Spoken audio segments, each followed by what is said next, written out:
And the great period of peace came to an end. Goku and the Z Warriors will have new limits to overcome. The universe is no longer the same.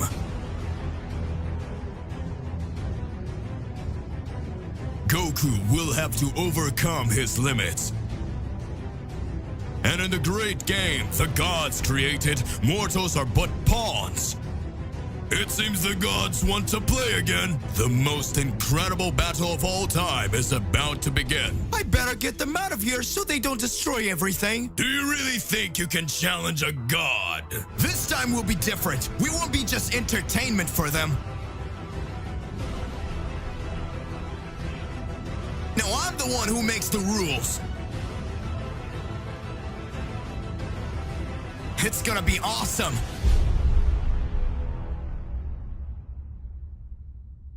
Makai Realm, Haveling Prison.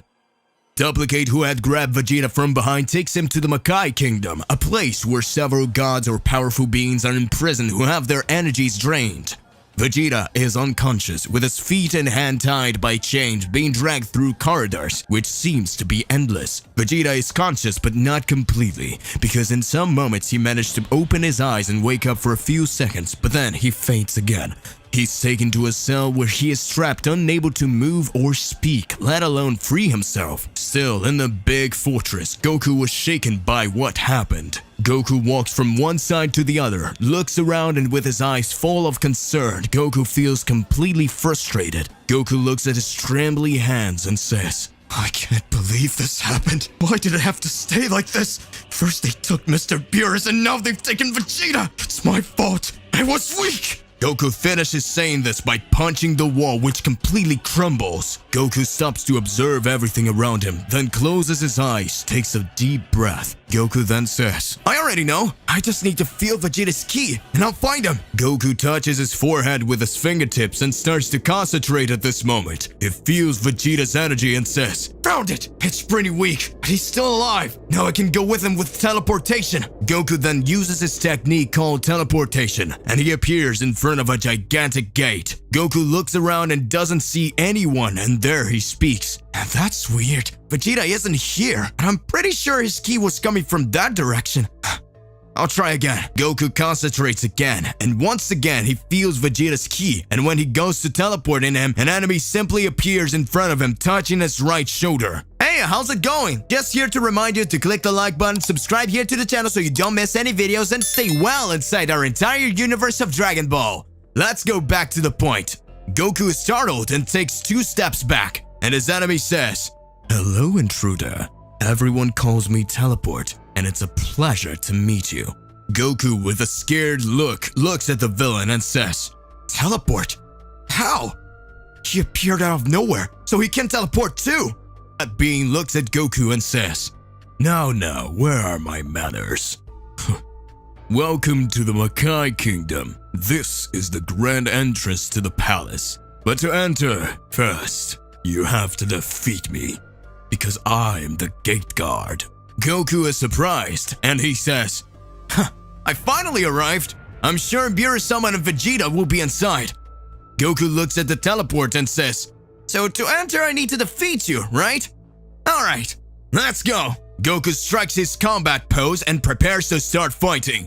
Meanwhile, on Earth, future Piccolo, Gohan, Trunks, and Bulma face numerous enemies, but the device that allows Bulma to transform into a Super Saiyan was still not charged. He would need to stay out of the battle for a while. But the warriors were doing the job until Piccolo gives a warning. Everyone looks at a villain who was just watching, and Piccolo could sense that this was no ordinary enemy. After Piccolo, Gohan, and Trunks defeat countless enemies that Bean approaches, he comes closer, clapping his hands slowly and smiling, and at that moment he says, Congratulations! You're very, very cute. They managed to defeat several demons quickly, and I'm really impressed. I ended up getting excited to see you guys fighting, and I felt like fighting too. Gohan looks at Piccolo, then at Trunks, and says, Guys, I'll go first. If I defeat him, maybe you won't even have to fight. Trunks then says, But it's not fair. He seems to be strong. I also want to fight him. Piccolo says, You don't have to worry. I'll finish him off so you don't get in the way. The three warriors are there arguing to decide who will fight, and the villain gets serious at that moment and screams, Imbeciles! How dare you disrespect me like that? Assign as soon as you can, or come the three. I'm going to exterminate you anyway. Gohan says, I already know. Let's take a Jock and Po. So whoever wins, go first. Piccolo is embarrassed and says, That is a child thing. Gohan responds, it's the right thing to do, so whoever fights him will be chosen by luck. Piccolo agrees and the three begin counting. 1, 2, 3, Jock and Po! Piccolo makes scissors, Gohan also makes scissors, but Trunks makes stones, thus being the winner. Gohan looks serious at Trunks and says, Trunks, be careful, he can be dangerous. At that moment, Trunks nods, just agreeing with Gohan. He turns and walks towards the villain. The enemy looks at Trunks and smiles and then starts to say, So you'll be my opponent. Very well, my name is Sonata, also known as the Great Lord of Silence. After my enemies face me, they will never hear another sound again. Trunks smiles and says, Stop being an idiot and let's get started already. Sonata was an amazing warrior with very peculiar skills. He could manipulate sounds, causing his opponent's eardrums to explode. But during his battles, he spoke singing. For so the sound waves he released had reverberated around him, thus increasing his powers. Back to Makai Kingdom. Goku was in front of Teleport. The enemy will just spawn and then decides to attack. Goku charges towards him with his fists clenched, ready to land a punch. And suddenly the enemy uses a type of teleportation, disappearing and reappearing behind Goku, hitting him. Goku falls to the ground with his face dragging over the ground and a handful of sand enters his mouth. Goku gets up, spitting out the sand he ate and saying, Oh God, that's so gross! You surprised me now. Man, you're amazing, know how to use this technique, but it's not the only one. Goku prepares to teleport. But Teleport appears in front of him again and touches Goku, thus annulling his technique. And then lands a kick on the head of Goku, making him fall again. Teleport then starts saying, It's not just that, my dear. Not only can I teleport, but I can also nullify the technique of someone who has this ability. Although this part is a little useless after all, hardly anyone appears who knows how to use it. Goku stands up and sweat starts pouring down his face. Goku with a serious look says, Damn it, how am I supposed to defeat someone I can't touch? And that I can still nullify my teleportation? Damn, this guy's really dangerous. Goku tries to attack again, but Teleport starts changing places quickly, and then it starts to say, Intruders like you also knows how to use Teleport. I'll show you something interesting. He begins to teleport quickly from one side to the other, and thanks to the speed of his teleportation, several clones of him appears in front of Goku. His power is incredible, and the mastery of the technique is simply unimaginable. And then all the clones start talking at once. Intruder, you really are an incredible person for knowing how to use teleportation. But even if you trained for thousands of years, your technique will never be like mine. Goku then takes a deep breath and watches his enemy, and in a split second, Goku starts to smile and says, All good. I don't need to overcome your teleportation. I just need to be faster than you. Goku then transforms into a Super Saiyan God, having his hair red, increasing his speed to an impressive level. And since he now has Divine Ki, his enemy can't keep up. And then Goku starts moving quickly towards Teleport. Teleport makes a circle towards Goku, and Goku begins to launch several attacks, apparently hitting his enemy. However, Teleport, he kept using his technique faster, thus avoiding being hit in fact. Goku realizes that he couldn't overcome his enemy's technique, so Goku calms down, closes his eyes, crosses his arm, and waits. At this point, Teleport starts saying, You have given up, tired of playing this game. So come on, come upstairs. Goku remains silent and still. Teleport comes back and say, If you don't come, I will kill you. Goku remains silent. Teleport starts to get extremely furious, and he goes after Goku, thus making his first mistake, and it could be his last. He teleports to stand in front of Goku, then throws a punch. When his fist touches Goku's body, immediately Goku grabs his opponent's hand and says, Ha! Got you! And now you cannot escape! Goku at this very moment is in front of the main gate of the definite entrance to the Makai Kingdom. Goku is currently facing an extremely powerful opponent who has the incredible ability to teleport. Goku loses the advantage of using teleportation because his enemy is superior using this trump card. The fight was uncertain until that. Goku grabs his opponent's hand and prepares to punch him in the face. For a moment, it seems that the game has turned because Goku had his enemy right there in front of him. However, when Goku unleashes his teleport attack, he holds it with his other hand and hits Goku with a headbutt, making him dizzy for a moment, but Goku recovers quickly and teleport lands a knee on his stomach, catching him off guard, causing Goku to feel the impact strongly. Teleport then says, "You are so dumb. You really believe that my only ability was the power to teleport? Idiot. I can do much more than that. I am the #1 among the Makai Realm's great demon generals, after all." Goku smiles and says this instant, "Haha, I thought it was just a doorman here." Teleport is extremely furious with Goku's joke and kicks him, causing Goku to hit the Makai entrance wall, then grabs Goku by the neck and lifts him up and saying over and over again, "I am #1, I am #1." It lands a punch to Goku's stomach and repeated this countless times. "I am #1, I am #1, I am #1." Hundreds of punches later, Goku is nearly knocked unconscious until the demon says, "After I kill you, I will go to your planet and destroy everything, leaving only your family alive. But then they will be my slaves, and whenever I feel like it, I rip a piece out of them, a finger, an arm, or a leg, until there's nothing left."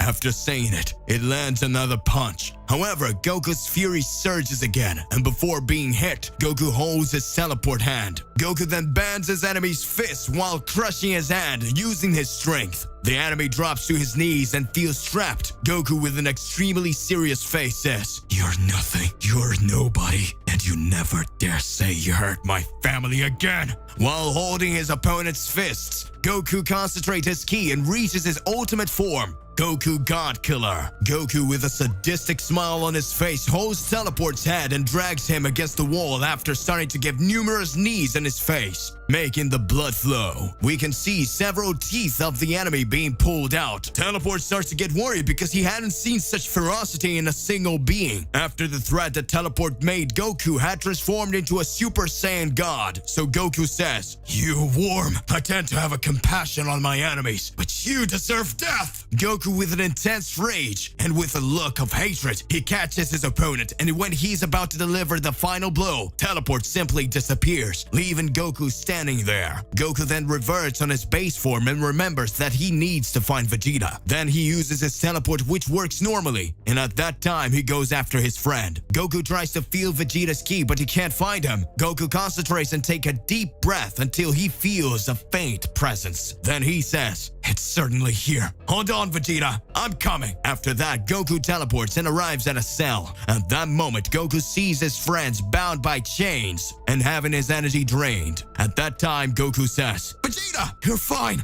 Vegeta responds, "What are you doing here, Kakarot? You're supposed to be looking for Beerus. I came to help you." Then Vegeta says, "And who said I need your help? You weren't supposed to be here, Kakarot, you idiot. What are you thinking, you imbecile?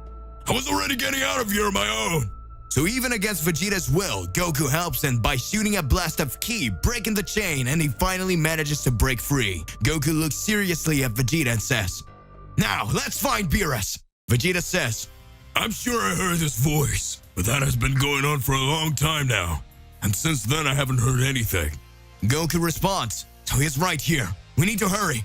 We return to the planet of destruction and we see Whis walking along a long corridor. Inside the great palace of Beerus, at the end of the corridor, there's a door that was locked. Whis, with slow steps, approaches. When his hands touches the doorknob and when he turns, the door opens. A small crack of light enters the place, and we can see an unknown silhouette form in the shadows. And from the middle of the darkness, red eyes appear. Meanwhile, on planet Earth, we can hear a song. "Don't forget a dark hole, you'll get punched. Don't forget that lesson note, you have a face in the dirt." At this moment, the villain holds Trunks by the hair, dragging his face on the ground, destroying some rocks. Gohan and Piccolo says, "Trunks!" Bulma looks on in amazement as she sees her son being humiliated. Sonata continues to sing with a slower, higher melody. See in the eyes of your friends the suffering I will cause. You thought I was a match for you,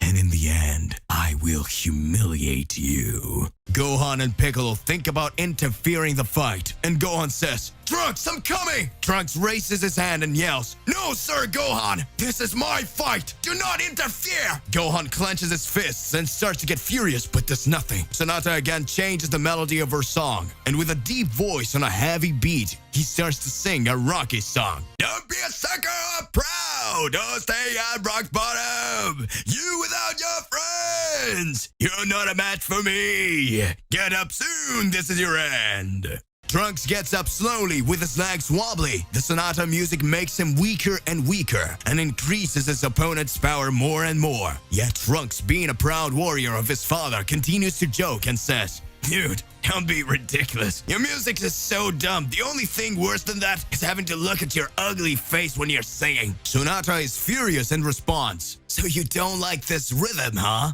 Then tell me, what do you think about opera? At that moment, the Sonata takes a deep breath and begins to sing her beautiful opera. I told you that you weren't able to keep up with the attacks from someone so insightful. Before we continue, I am so sorry about my singing voice. My voice is a bit tired, but I'm gonna sing anyway. Opera, let's go. Sonata then raises her voice and starts to move as if she were really in an opera show. Some illusions appear around her, and Trunks looks impressed and says, The vocalist wasn't enough, now there's a whole band. And seriously, even the drama has the right to do so. Around the Sonata, numerous musicians with appearance similar to him appears, with violinos, pianos, percussions, and various musical instruments. Sonata raises his voice and sounds incredibly high-pitched as he sings, Oh,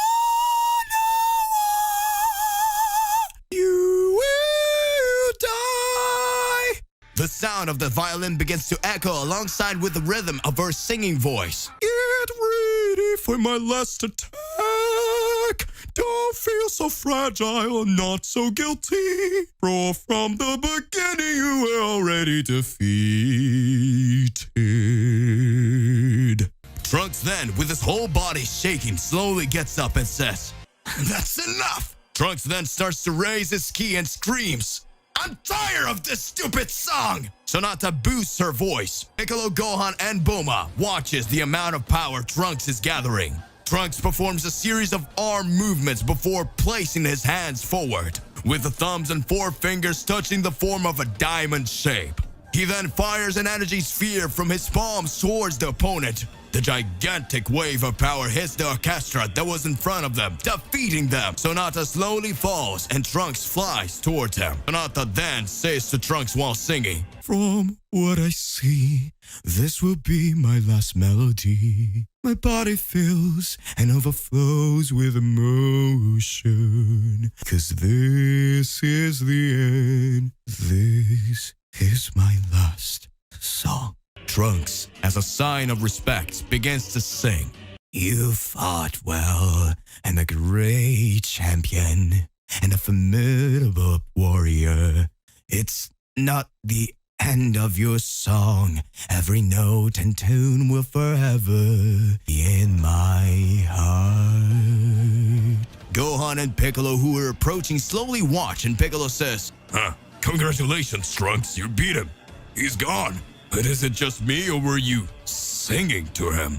No. I was just, never mind. Let's get out of here. There are other enemies for us to face. Gohan and the others travel to the globe, defeating all enemies, thus freeing the planet from its torment. Everything is moving towards peace. The great Shadow Sovereign Makaiashins are completely enraged to see that not even a large horde of their biggest and most powerful demons would be a match for Piccolo, Gohan, and the other Z-warriors who protected the Earth with all the force. In the meeting room of the Makai Kingdom, the great demon Zedaphides catches everyone's attention, and he says, Friends, they are incredible, powerful people, and the key to the underworld is lost forever. We will never be able to obtain it again. Canute laughs. How pathetic you are! We're not just Makaiashins, we're the most powerful beings that have ever been created! We can have anything we want, and no one will stand in our way! But look at you, giving up like that, waiting to hide like a mouse, afraid of some children. Pathetic, pathetic, simply pathetic! Everyone watches and gets extremely irritated. A few seconds pass and Canute makes up his mind, and he claims, "It's decided. This time, I, myself, will go in search of the key to the underworld."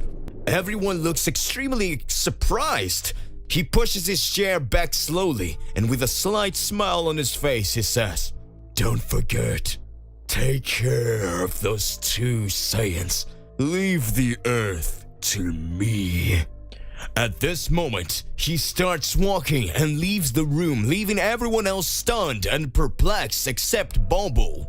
A Makaiashin with a peculiar appearance, he had numerous similarities with Majin Buu.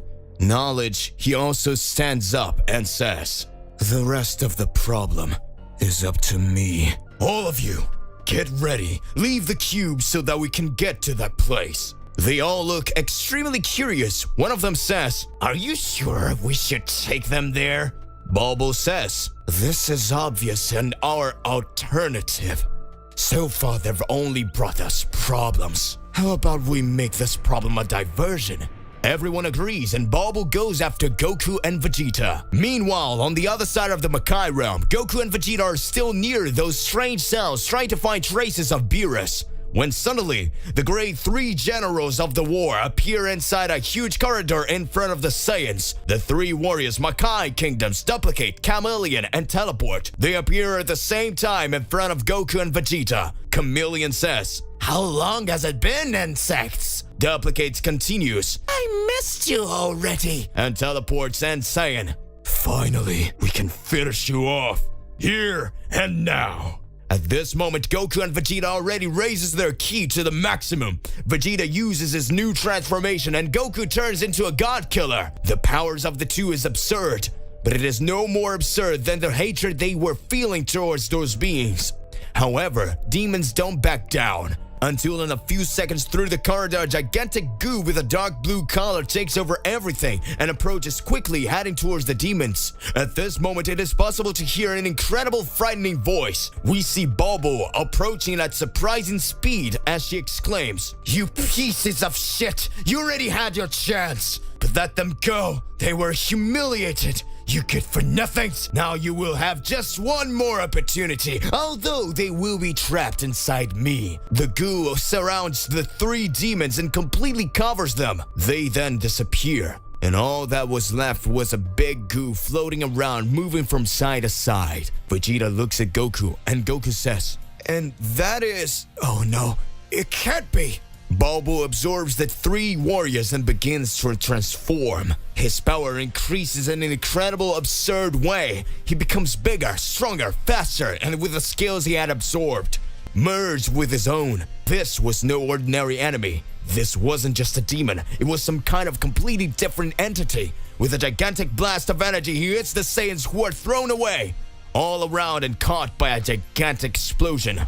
And when the flash dissipates, we see the 3 there. Goku and Vegeta on their knees, already in their base forms, and the big villain in front of them. The 3 are stopped amidst the rubble. The monster, with a smile on his face, just laughs.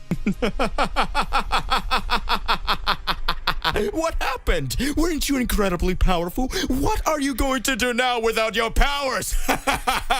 Meanwhile, on Earth, the Z warriors are gathered, exhausted after defeating the demon hordes. They're happy, but worried. Gohan says, "Is it really over?" Piccolo answers, "Probably not, but no matter what, we're prepared." At this moment, the sky begins to darken. Lightning appears to fall. Strong winds make the trees sway from side to side. The Z warriors begin to stare at the sky, when they suddenly notice the presence of an incredibly powerful being. Canute is flowing there, in front of the warriors, with a smile. And at that time, he says, "I'm Canute. a great Makaioshin from the Makai realm. Gohan then says, "His ki is huge!"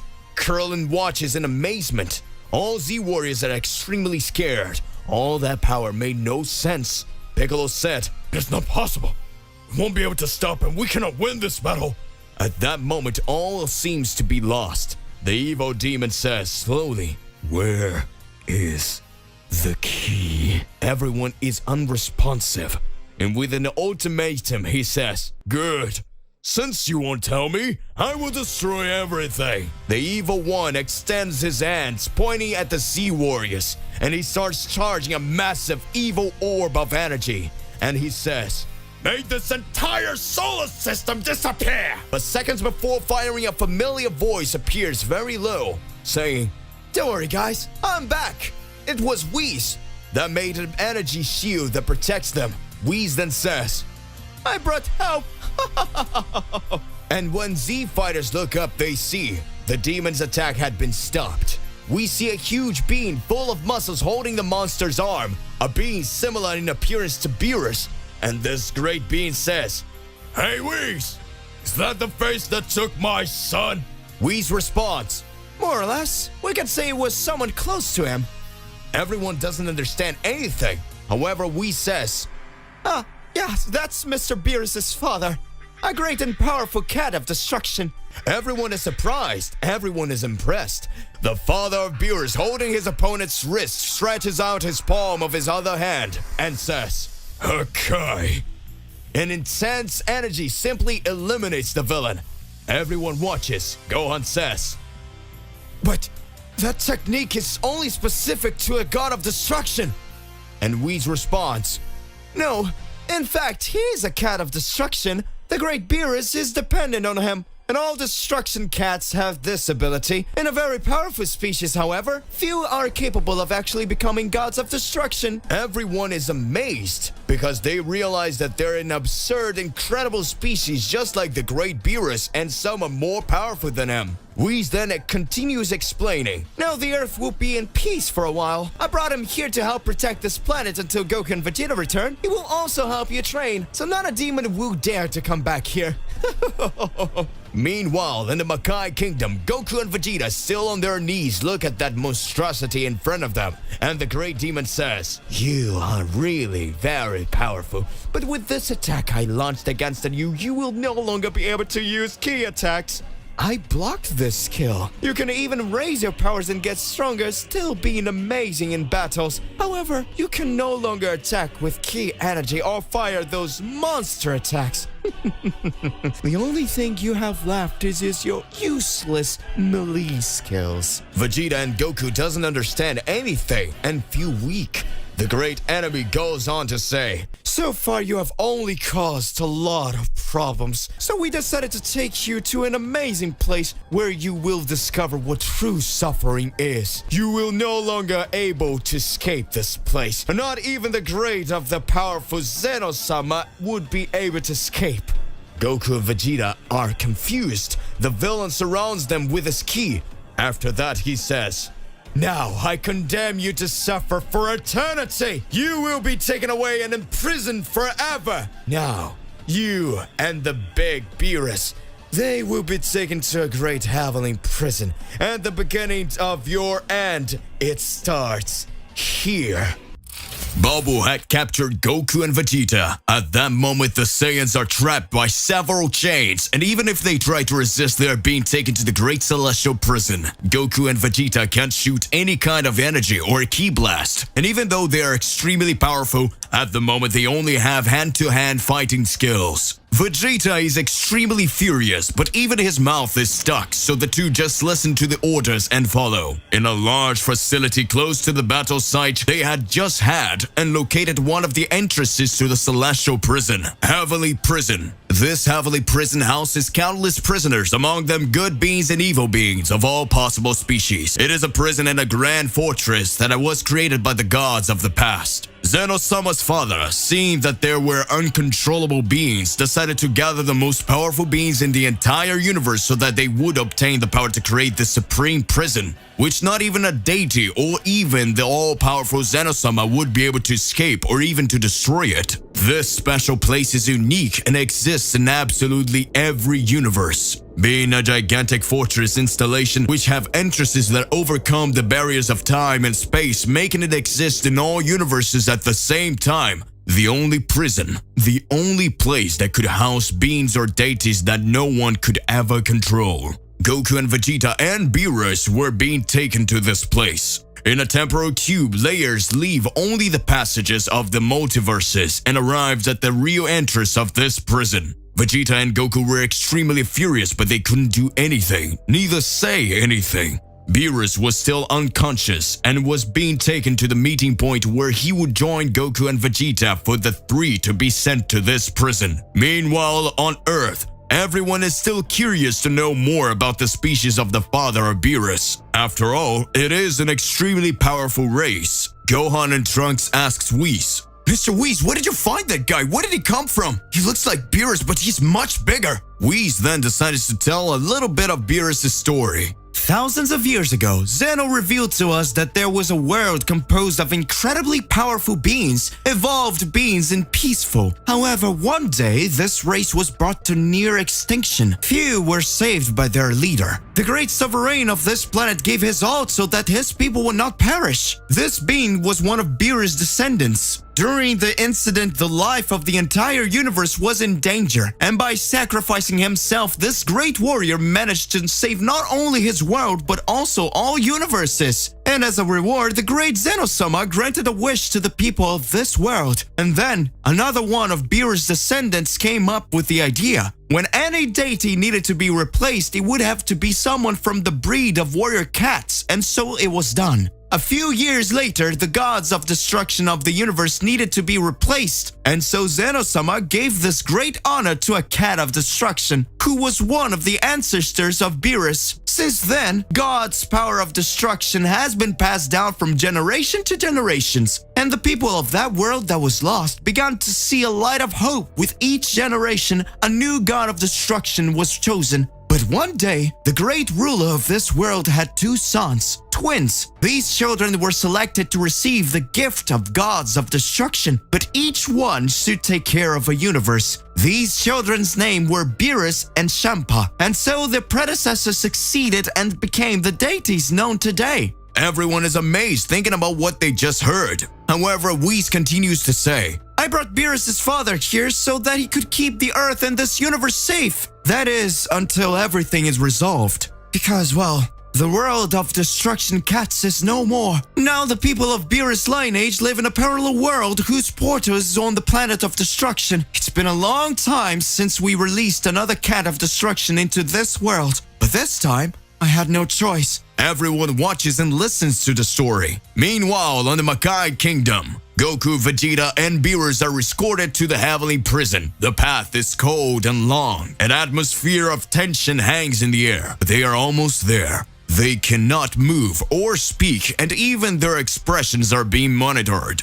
The grand entrance approaches, and everyone is taken out of the cube, and looking around, they can see countless pipes passing through the entire installation. That was really strange, that amount of pipes, which surrounded the entire installation, were used to transport all the energy that was drained of everyone trapped there. This energy was taken to the center of each existing universe and was responsible for supplying the heart of each one of them, thus making each universe continue to live. Goku, Vegeta, and Beerus are taken to a large room where the three are left completely without clothes, and a strange colored liquid is thrown onto them to clean themselves of any impurity from the outside world. After that, they're taken through gigantic corridors to a place where they receive their prison uniforms. At this point, Beerus seems to have no more motivation to speak, and his movements are slow. He recognizes Goku and Vegeta, however. He doesn't say anything to them, just remains in constant silence the entire time. They wear their new clothes, and Goku looks around, and he can see countless guardians surrounding the three. After that, each one is taken to a cell. The cell was a large, empty white room with a gigantic window, made of something indestructible with a glass aspect and thus being transparent. Goku tries to sense the other prisoner's key, but fails. He tries to use teleportation, but his powers don't work. Everything seems to be lost. There was no hope. A few hours passed since they were trapped in the containment cells. All cells have the same space, and over time, they weakened their prisoners. Goku was really powerless. At that moment, an incredible place where he couldn't escape through. A low voice murmurs, "Hey stranger, who are you rookies?" Goku approaches the wall, and as he places his hand on the table, he hears it again. Nice to meet you. I'm the wolf. I saw you and your friends arrive. Goku responds, Hi, I'm Goku. Hey, can you tell me how do I get out of here? "Leaving here is impossible, friend. Several have tried, but in the end ended up failing. It is not possible to leave this place unless you fight." Goku's eyes change. A glow is seen on his face and a smile is seen at the corner of his mouth. Goku says, To fight? Who should I fight then? Wolf says, "Oh, so you like fighting? And in that case, there's only one way out of here. Every 10 years, this place starts preparing for an event. This event where countless prisoners fight. They face each other with the objective of gaining freedom. Here in this prison are the most powerful warriors in the entire multiverse, including some gods from the past or rogue demons." Goku is impressed and says, That's incredible. There must be really powerful beings here then. Goku starts to feel excited and Wolf continues to say, "Yeah, really? You're the most absurd beings, and the unimaginable power of each one, whew, I don't know how so many were defeated and brought here. It's impressive." Goku says, Is this event like a big martial arts event? "More or less. The prize is freedom, though. But until today, I heard about only one warrior who managed to win." Goku starts to warm up by jumping from side to side and says, So this place is really amazing. I can't wait to start fighting. "You crazy, aren't you? Well, let's see how strong you really are then." Goku says, Do you know where my friends were taken? "They're probably in holding cell next to ours, going through the same things." Meanwhile, Beerus is sitting on the floor of his cell with his legs crossed. We see his eyes open slowly, And Beerus exclaims, "It's finally starting." Beerus is in a containment cell in the great celestial prison, but he doesn't seem to be worried. His face is serious and his eyes look unimpressed. Could he have expected one day to end up here? Vegeta is restless in his cell, pacing back and forth, pounding the walls, and screams, "How dare you! How dare you leave me here, the great Vegeta, the prince of all Saiyans, in such a useless place! Damn it, damn it, damn it!" Vegeta is panting and his strength seems to be slowly diminishing. However, he cannot accept that he is now in prison. Vegeta continues pummeling the walls until he's dropped to his knees. He looks down at his hands and sees that they're shaking. Shall we? When suddenly on the opposite side to the one he was on, a door is created, appearing in his cell. Some beings enter the place, beings covered in strange armor and energy shields. At this point, they begin to approach. Vegeta smiles and says, "Finally, someone showed up." With trembling legs, Vegeta gets up little by little, but he can barely stand up. He asks in disbelief, "What the hell is happening? My body is not moving.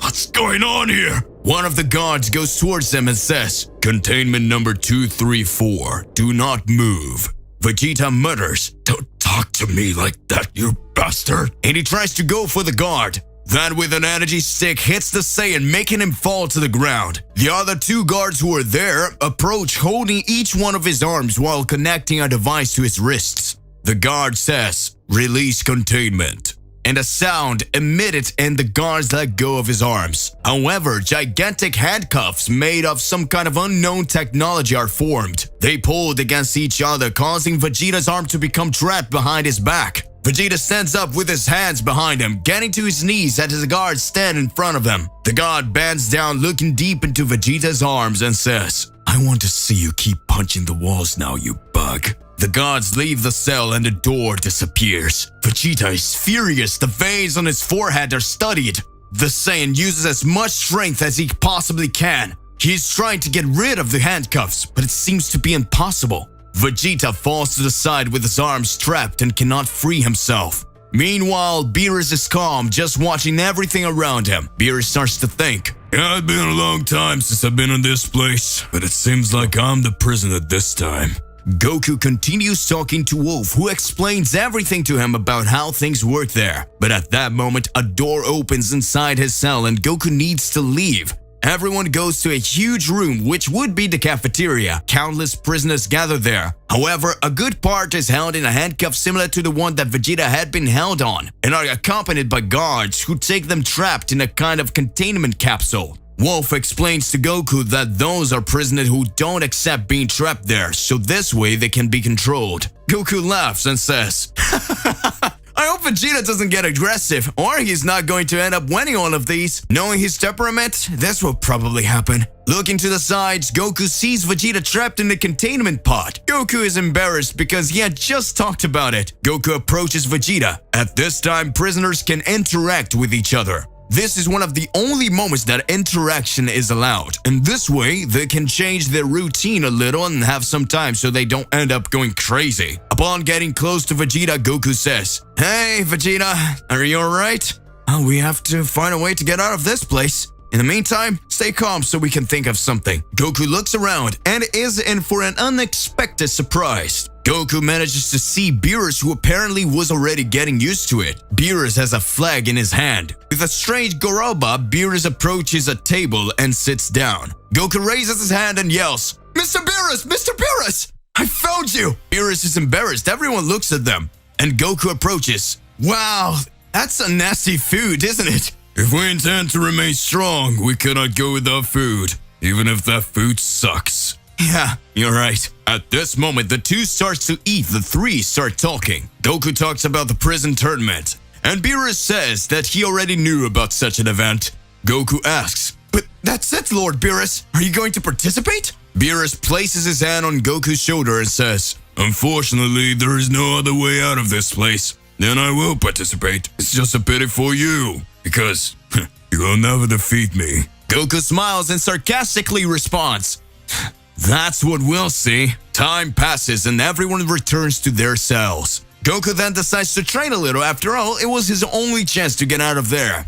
Goku starts throwing punches and kicks in the air to improve his physical abilities. Wolf, who was also a great warrior, upon hearing the sound of Goku's training, decides to accompany him. With every move of Goku, Wolf was still mirroring him. They were training their physical skills as the fighting in this prison would be hand-to-hand, and so they remained training for hours. And several days pass. At this point, Vegeta has already calmed down. Goku has already talked to him and he's already aware of the tournament. Vegeta is in his cell, but now he's free of his shackles because he had decided to get stronger and participate in the event so that he could get out of there as soon as possible. In another corner of the arena, we see Hades, an ancient deity from another universe who, due to his virtually limitless power, was prized there. This was also his chance to leave. Hades was a god who didn't care about mortals' cruel ambitions and dreamed of becoming the supreme deity.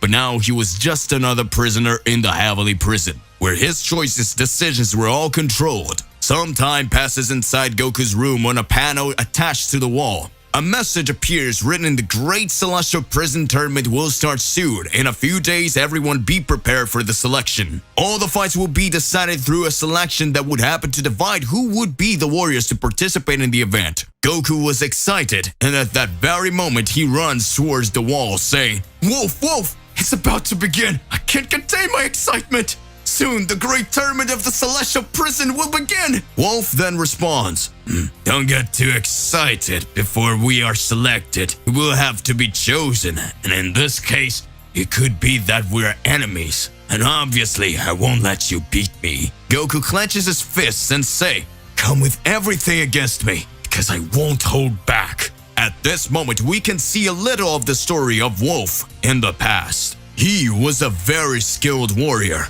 A great warrior who fought to become stronger among everything. He had gone through difficult times in his life. He had to leave his family and friends behind, and he stopped believing in everything he believed in so that he could only believe in his strength. Wolf began to follow the great deity of his universe and fight his battles in order to achieve his ambition. But at a certain point, Wolf was betrayed, and a long time later he was judged in this prison, the Celestial Prison. So his story continues until the days of today. The great tournament in the Celestial Prison was similar to the tournament on Earth, where each warrior would face each other. So his world would be eliminated, advancing to the next stage, and each day that passes, this tournament got closer and closer. At this very moment, we learned that there will be numerous prisoners participating. Some ancient deities, some unknown beings, extremely powerful warriors. It is an event in which all universe exists. A large audience, some judges, hundreds of thousands of guards around a large arena where every warrior fights. One against one. All types of skills are allowed except energy skills or any other weapon. There are only melee fights where the winner is really the strongest. No matter what happens to the warriors, if the warrior is not eliminated and dies inside the arena, will simply disqualify, thus losing the fight. This is the biggest tournament in the entire multiverse. Goku, Vegeta, Beerus, and Wolf. There will be a big challenge on their way. They could be enemies and face each other at some point, and from now on, the future is uncertain, and everything will start now. The great day of confrontation between all the prisoners of the Celestial Prison approaches. Beerus is meditating in his cell and doing simulated combat in his mind.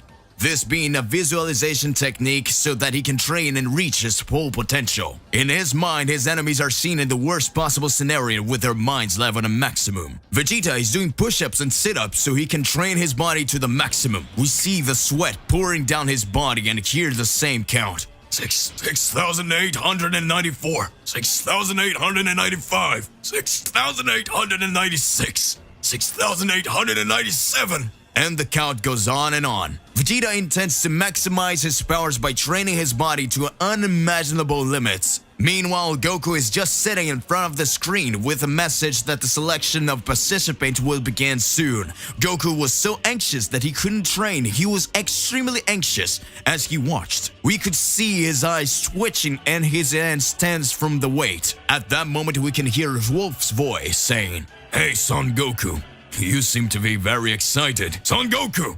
Goku still doesn't respond a thing. Silence. At this moment, Wolf screams, "Hey, Son Goku! Are you there?" And Goku is startled to hear looking at the side of the wall. Goku is embarrassed, puts his hands behind his head and says, sorry man, I was waiting for this message to change. I was a little distracted." Wolf then responds, "Looks like you're pretty focused, isn't it, Son Goku?" I thought I would be looking forward to you in an amazing person. Goku starts laughing. Suddenly a beep is listened. Goku quickly looks at the panel and there was written, "Everyone go to the main room." At this moment, Goku starts to smile. He raises his fist and screams, "I finally get to meet them!" We're going to meet the strongest criminals of all universes. A door opens on the side of each cell and everyone makes their way through floating corridors to their appointed location. This time they are not being escorted by even a guard. We see a being called a Pisk looking around and doesn't even see a guard and thinks, "This is a great opportunity for me to get out of here." At this moment, Pisk jumps from his platform and before he could imagine, he is simply disintegrated. A few minutes later, we can see a large open space where countless prisoners are gathered. Above them, we see the warden of the prison, the one everyone knew as the Great Executioner with a microphone in front of him. He looks around. Hundreds of thousands of guards gather. They would be the audience. At this point, the Great Executioner then starts to say, "Oh, you multiversal scum, know damn well why you're here today. Because today, we will start the selection of the 24 warriors who will fight for freedom. Bring the strength meter! And all the prisoners, position yourselves! One next to the other so we can start as soon as possible." Everyone starts to form a huge line while some guards bring a gigantic machine with a huge panel attached to it. The prison warden jumps towards the ground and lands in front of the prisoners. Walking back and forth, he starts to explain. "Each of you will come closer. When you get in front of the machine, use all your strength in one punch. And the platform right there will define whether or not you will Each of you will get closer. When you get in front of the machine, be sure to use all your strength in one punch.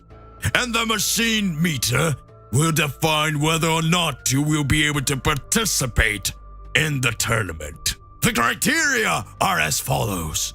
As you can see, the strength level is rated from 1 to 10. To become a participant, the minimum of your punch must reach, and the number 9 who goes below that will not have the chance to participate. Goku watched with a serious look. Wolf, who is at his side, asks, So, does Goku still think it's going to be that easy? Goku responds, I don't know. I didn't understand anything of what he just said. Wolf puts his hand in his face and mutters, Dude, you're such an idiot. He said, just punch there. If you're strong enough, you will participate. If not, you won't. Goku makes a fist and slams it against his other hand and says, Oh, now I understand. Wolf laughs. You really are a figure, Goku. Vegeta and Beerus are on the other side and are already starting to feel excited. Vegeta will fist and say in a low voice, This is my chance to face you for real, Kakarot. Beerus just smiles. Everyone is excited. The prison warden then says, Let's start, one at a time. You approach and strike the machine. Deliver your best blow. Suddenly, a gigantic being covered in muscles with an extremely monstrous aura approaching. With each step of the monster, the ground starts to shake. The gigantic monster then says, It's just right here, right?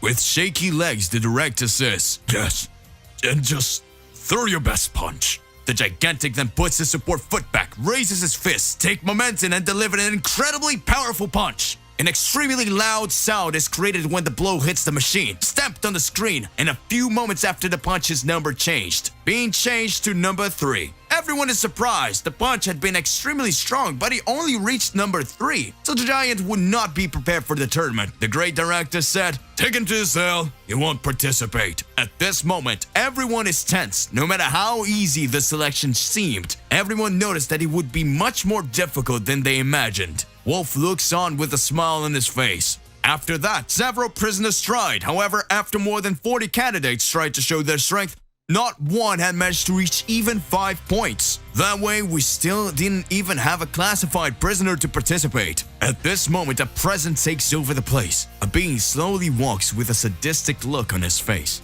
That was Hatsu, an ancient god of destruction who, after neglecting his work, he had been deposed from his position, and by attacking his angel, he was sent to this prison. That was an ex-deus. That was an ex-god of destruction, a very powerful. Slowly approaches the machine, calmly prepares, and just touches the tip of his index finger on the attack platform. The numbers go up, quickly locking on number 9. He had been approved. This would be the first prisoner to be ready for the tournament. Several prisoners around swallow dry. Some murmurs are heard, and some say, This is absurd. The level required to be in the tournament is simply unimaginable. The next prisoner approaches, and again, he doesn't even reach 5 points. And so many were striking and being eliminated. We only had one classified so far, until a few moments a mysterious being arrives with white hair, known as an Angel of Discord. Known by everyone there. After all, he was one of the angels that accompanied a god of destruction. But after rebelling, he eliminated his god of destruction and began to wander alone, destroying his universe almost completely. The angel approaches and strikes. The number advances quickly, reaching 9.2. We have one more approved. These studs are awesome, incredibly powerful beings.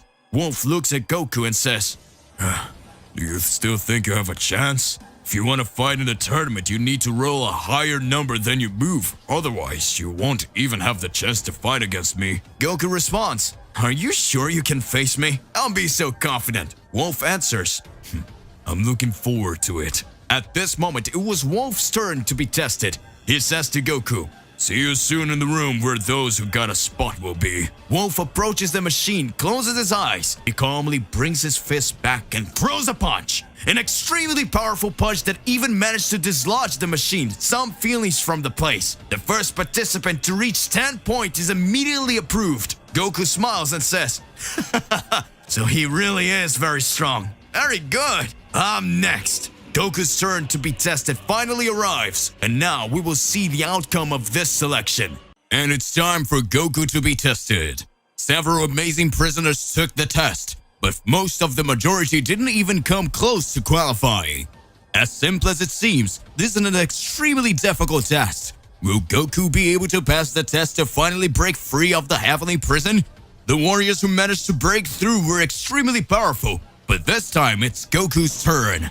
The prison warden looks around and seeing that Goku is next, he calls out of him saying, "Hey, you with the spiky hair, it's your turn. If you want to give up, this is your chance. You seem to be just another weakling. You don't even have the right size for the warrior." Goku is excited and says, "Finally, it's my turn." It was already taking too long. He approaches slowly and faces the gigantic machine. He looks at the panel where he needs to strike and says, "There you go. I'll make it." Goku brings his supporting leg back and closes his fist, taking enough momentum with all the muscles in his body and launches his attack. Upon reaching the panel, everyone watches the screen to see how many points he will score. The number starts to change. At this moment, we see the counter go from 7 to 8, and at that moment it freezes. Everyone looks at that scene. Some smiles as if they already expected that. Goku's eyes tremble, and a drop of sweat trickled down his face. At that time, all seemed to be lost. Goku hadn't reached the goal of scoring 9 points. Although, when the prison warden is about to call the next candidate, the number starts to change, slowly going from 8 to 9. At this moment, a look of relief takes over Goku's face, who sighs deeply and exclaims, "I got it! It was barely more than I got! For a moment I thought I was lost, and that I would stay here longer." The director then at the same time says, "Prisoner Goku was classified as qualified to participate in the championship. Prisoner, follow the others and wait on the side." Goku is happy and excited and heads towards the location the director ordered. Arriving there, he notices a room where qualified warriors will stay. And looking around, Goku finds his friend Wolf, who had been approved. Wolf has his hand raised, swinging from side to side, leaning against the wall. Apparently, Wolf was confident that Goku would succeed. Goku approaches with a smile on his face and Wolf says, "Oh look, didn't you really get it? I was waiting for you, Goku." Goku approaches. The two touch each other's fists as a sign of respect. Goku says, "As if I would leave the fun just for you." Wolf smiles and answers, "Ha ha, don't forget that maybe we have to fight each other. Is that okay with you? And in that case, I'll have to teach you a lesson. So get ready, Son Goku. I can't wait to face you." Goku continues to answer, "I can't wait for that to happen either." On the other side, the candidates keep trying and being eliminated one after the other. A lot of time passes until yet another fighter arrives in the waiting room. Goku starts to get anxious and thoughtful. And thinking aloud, Goku says, "I hope Mr. Beerus and Vegeta make it. That way we can plan our way out of here." And the minutes keep passing. Those minutes turn into an hour, and at that moment, Goku sees the shadow of someone approaching. Gradually, someone comes closer when suddenly Goku hears, "There you are, Kakarot." At that time, Goku is happy and says, "Whoa, Vegeta, you did it too!" Vegeta crosses his arms and sighs. "It's obvious I got you, bug. It's like I passed up a chance to rip you off in public." Some time passes and we can see Beerus facing that giant machine. It comes to his turn. At this time, he concentrates and he lands a blow. It wasn't very difficult. The numbers show the result. Beerus took 9 points and becomes one more classified. In the room where the approved ones are waiting, Goku, Vegeta, and Wolf are next to each other with a serious look watching their opponents. When Goku sees Beerus approaching, Goku at this time says, "Mr. Beerus! Ha! Glad you made it." Beerus doesn't say anything, just looks away. Suddenly, Vegeta observes and says, "Mr. Beerus, it's been a while since I noticed something about you." Goku gets furious at this point and agrees with Vegeta and says, "I also noticed you look weird. There's something wrong going on." Vegeta continues to say, "It is all very strange. Are you going to tell us what's going on? Or are you going to keep keeping secrets?" Beerus looks at Vegeta with an annoying look and says, "Very good, I'll tell you.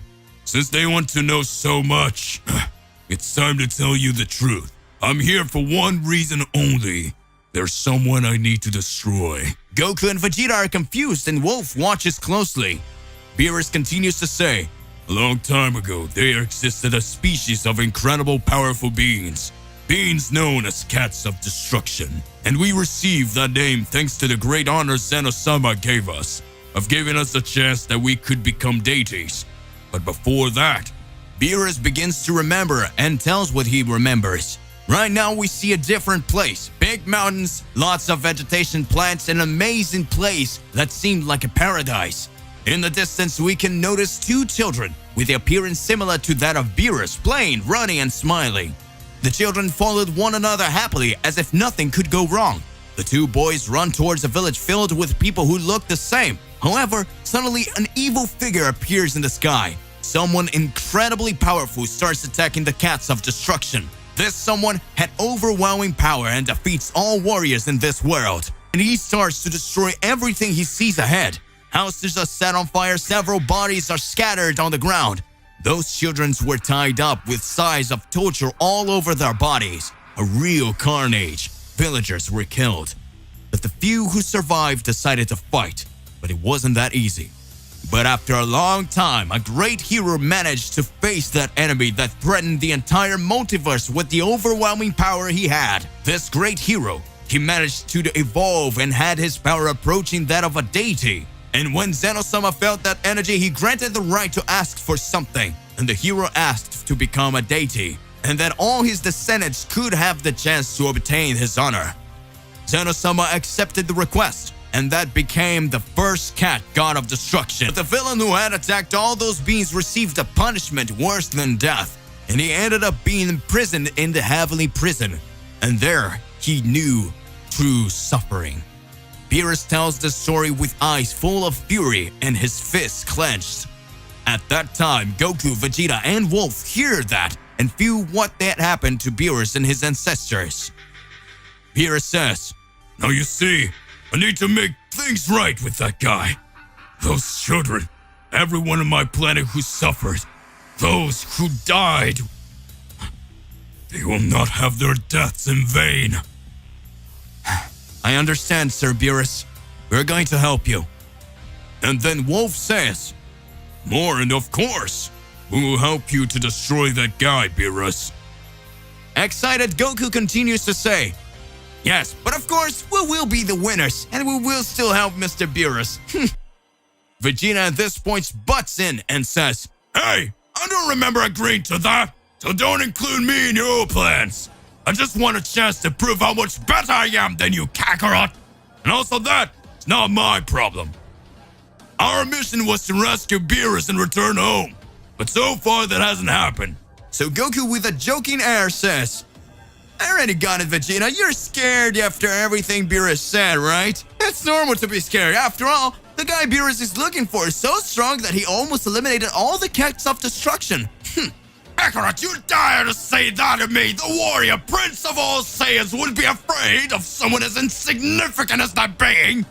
Then Vegeta screams, "Hey, Mr. Beerus, where is he? I will defeat him now! And get this over with, fast, so that we can leave soon.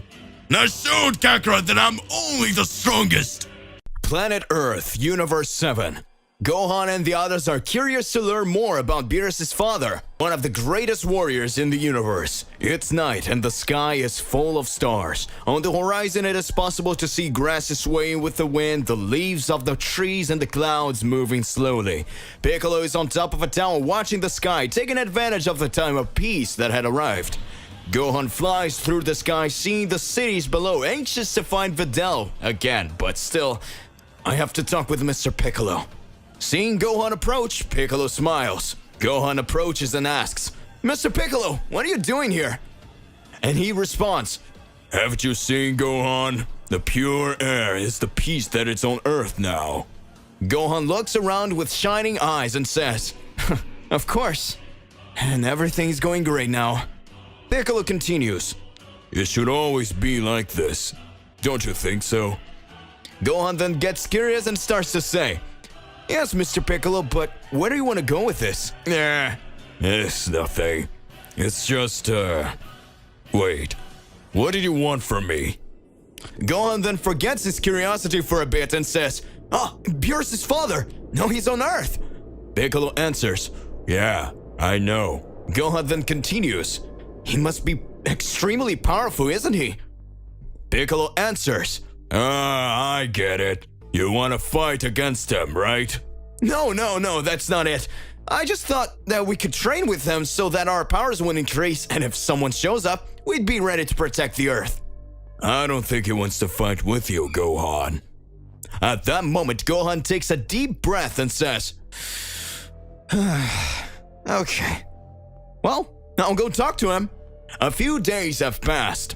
Meanwhile, in the Heavenly Prison, all candidates for the big event had been already selected. Everyone was in special places where they could train and wait for the tournament to start. Goku was happy to have some time to train, but unfortunately, the training was individual, so during training, Goku would have to train alone. Goku was wondering what the fights would be like and what types of opponents he would face, as he would be fighting incredibly powerful contestants. The fighters wouldn't be able to use ki power, so it would just be brute strength and hand-to-hand fighting. Vegeta and Beerus were also in individual rooms training Vegeta to push his body to the max by strengthening his muscles and perfecting his speed. Meanwhile, Beerus, he dedicates his efforts to training his mind. We see him sitting on his back with his head down, an eye fixed, breathing slowly. This is the little time left for the battles to begin. There will be about 3 battles per day, having an audience composed of beings from various universes in a separate pavilion where there will be countless prisoners. Hundreds of guards will be doing the security. It will be a grand event containing the strongest beings of all universes. Sometime later, the big moment arrives. Everyone is summoned so that they can find out who is going to fight who. They are called to a hall where there's a giant painting with the name of each participant and showing the order in which the fights will take place. The fight will start next day, and the first fight will be between an ancient god of destruction and a demon. Each participant would fight an opponent. The loser would be disqualified, and the winner would fight the victor of another battle. Goku was anxious and couldn't wait to get started. Goku's fight would be the 5th battle, Vegeta's would be the 9th, and Beerus would be the 12th. Wolf's fight would be his 3rd fight. Time passes slowly. Goku can't wait to start fighting. Back in Goku's containment cell, we see him and Wolf talking. Goku is very excited and asks Wolf, "Dude, do you know who your opponent's going to be?" Wolf replies, "No, I don't know who he is, but I've heard of him, and you already know who yours is, right?" The name of the guy who will face me is very strange. It doesn't make much sense to me. Wolf asks, "But what is his name?" Goku responds, "I think it is BS. That's what was written there, but it does not matter. I hope it's very powerful enemy." The two talk for a while longer and then decides to rest for the next day. And finally, the day of the great tournament has arrived. Everyone is gathered and the first battle will begin. However, it ends quickly. After all, with just a few blows, the god of destruction managed to eliminate that demon. The fight would end when someone was knocked out or thrown off the platform. The second fight starts sometime later and is a combat extremely fierce. The two opponents fight, exchanging punches and kicks until they can't take it anymore. However,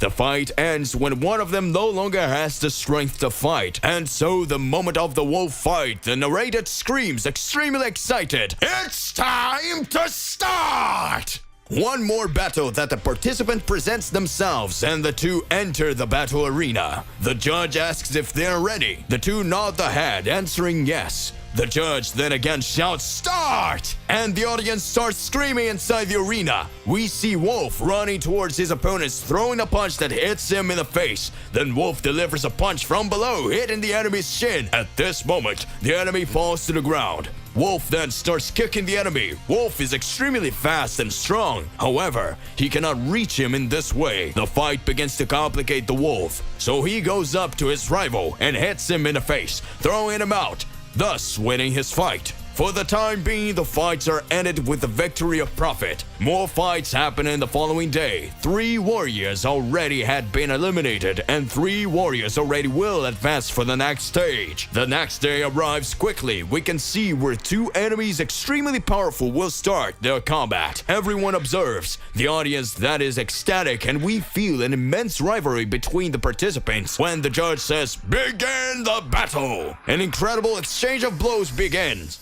It is possible to hear the sound of the punches and kicks.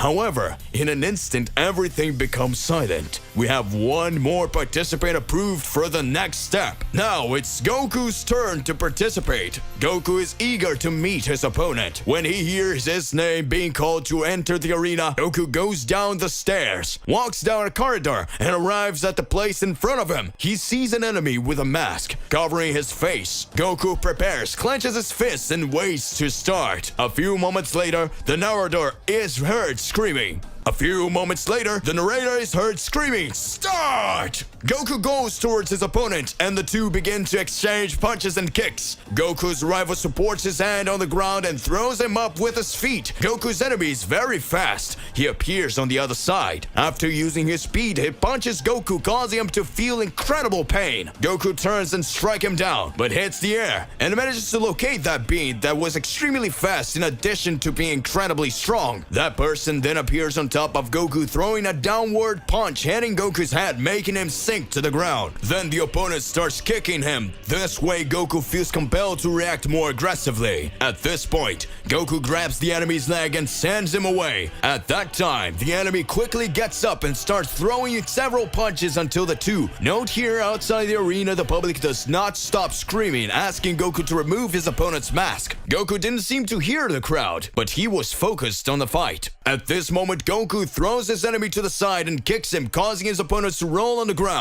At that moment, that unknown warrior starts to get up and hits a punch in the face of Goku. At this point, Goku said, "What the hell are you? No matter how much I hit you, you always get up and fight back." The enemy then says, "You're Saiyan, isn't that really interesting? Let's make a deal. If you can land one more punch on me, I'll remove my mask. I'll show you who I really am." At the moment, Goku prepares and jumps towards him. His speed is impressive. Goku threw a punch, but that person dodged, ducking. Goku tries to hit him with his knee, but his opponent is too fast. Goku does not give up, and after trying to hit him with an elbow, his opponent turns quickly and throws a punch that hits him, causing him to fall to the ground. But his opponent quickly gets up and says, "Congratulations, you did it. Now I will reveal to you who I am." That enemy at that moment lifts his mask and removes it and throws it on the ground. He turns and looks at Goku, and Goku cannot believe what he sees in front of him. Then that person says, "I am also a Saiyan. Actually, my name is Bardock. It's been so long, my son." Heavily Prison Battle Arena. At this moment, we see Bardock and Goku facing each other, just looking at each other. By irony of destiny, Goku faced his father, the great Saiyan Bardock, the one he had never seen. But when he looked, he managed to recognize him. In contrast, we see Bardock, a warrior Saiyan, looking at his son a long time ago sent to planet Earth so that he could survive. All around is silent. The people watching excitedly are just watching. Countless prisoners, god guardians, angels, beings from different universes were watching this battle. At this moment, we see a cell where the warriors who would fight could watch, and Vegeta, who was watching, can't believe what he's seeing. Leaning against the railings, Vegeta says, "No, it can't be. That's Bardock, Kakarot's father. I thought he was long dead. But what is he doing in this place?" Wolf approaches Vegeta and asks, "Dude, what is that? Goku got so weird all of a sudden, you know that person?" Vegeta keeps looking and just says, "That's Bardock, Kakarot's father." Vegeta looks at Beerus, who is sitting with his head down, and says, "Lord Beerus, did you know that guy was there?" Beerus looks at Vegeta and says nothing. Beerus remains serious, just looking at the floor. Returning to the arena, Bardock starts to approach Goku, and at this point he says, "Kakarot, you have grown a lot, and it's incredibly powerful. The last time I saw you, you were this size." He says this while showing with his hand how big Goku was. At this point, Goku lowers his head and says nothing. Bardock continues to approach, and Goku says, "Look, my name is Goku."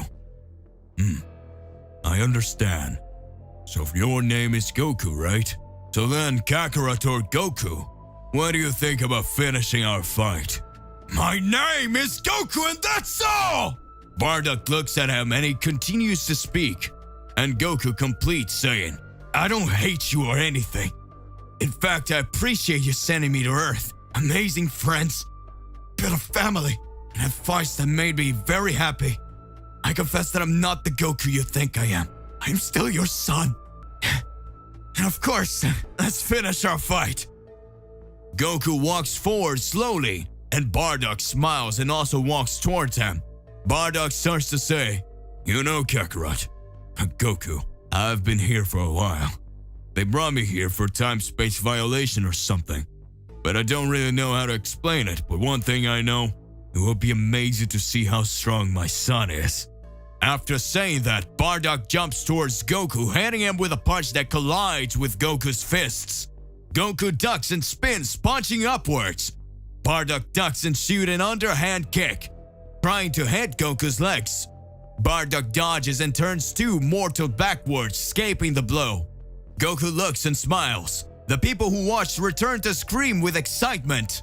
Next to a seat, we see several beings making bets. Who will be the strongest? The two Saiyans enter into an intense sequence of attacks, but one cannot reach the other. Bardock starts throwing countless punches in the direction of Goku, who dodges or blocks. Goku throws punches, Bardock bends down, turns and attacks. Both have incredible powers. Everyone watching feels enraptured. Vegeta can't believe what he's seen. His eyes starts to tremble and he says, Damn it, Kakarot, how far your skills can go! He takes a deep breath and observes and starts to say, Seeing you fight like this makes me even more excited to finish you off. Goku dodges Bardock's punches, which ducks, punching in the ground, which breaks, causing several stones to fly upwards.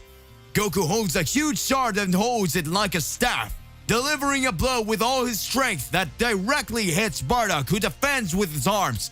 The piece of the arena breaks into hundreds of pieces. Bardock sees the pieces passing close his face, and when he looks away, he sees Goku's fist coming towards his face. Bardock then says, Kakarot, don't think I let my guard down. The fight has barely started. Bardock dodges his face to the side and lands a knee on the belly of Goku, who ducks. Bardock puts both hands together and strikes down, hitting Goku's back, who falls to the ground, creating a monstrous impact. The prison director looking at this is admired. The narrator of the fight swallows dry the saliva in his mouth, and holding the microphone is simply impressed with the skills of the two Saiyans. Bardock with experience and his impressive powers, and Goku with the skill and will to fight. Sweat runs down the face of the narrator, who tries to say a few words but can't. Goku lands a kick to Bardock's chin that stuns him and takes a step back, but quickly recovers, returning the blow with a powerful punch that lands in Goku's face. The two are already exhausted. Goku can't use any of his transformations there, and Bardock can't shoot his blast keys. The two start to get exhausted, but neither one gives up the battle. Several gods who watch the fight feel excited and hardly know who to root for. It's the most epic battle I've ever seen, said Hazasmut, an old god who was already retired. Beside him, several other spectators were gapping. Some shouted the name of Goku and others shouted for Bardock, who would win this confrontation. Bardock hits a left hook in the face of Goku, who resists and returns with a punch coming from above. The two saw a backflip, but soon after, they ran towards each other, making their fists collide.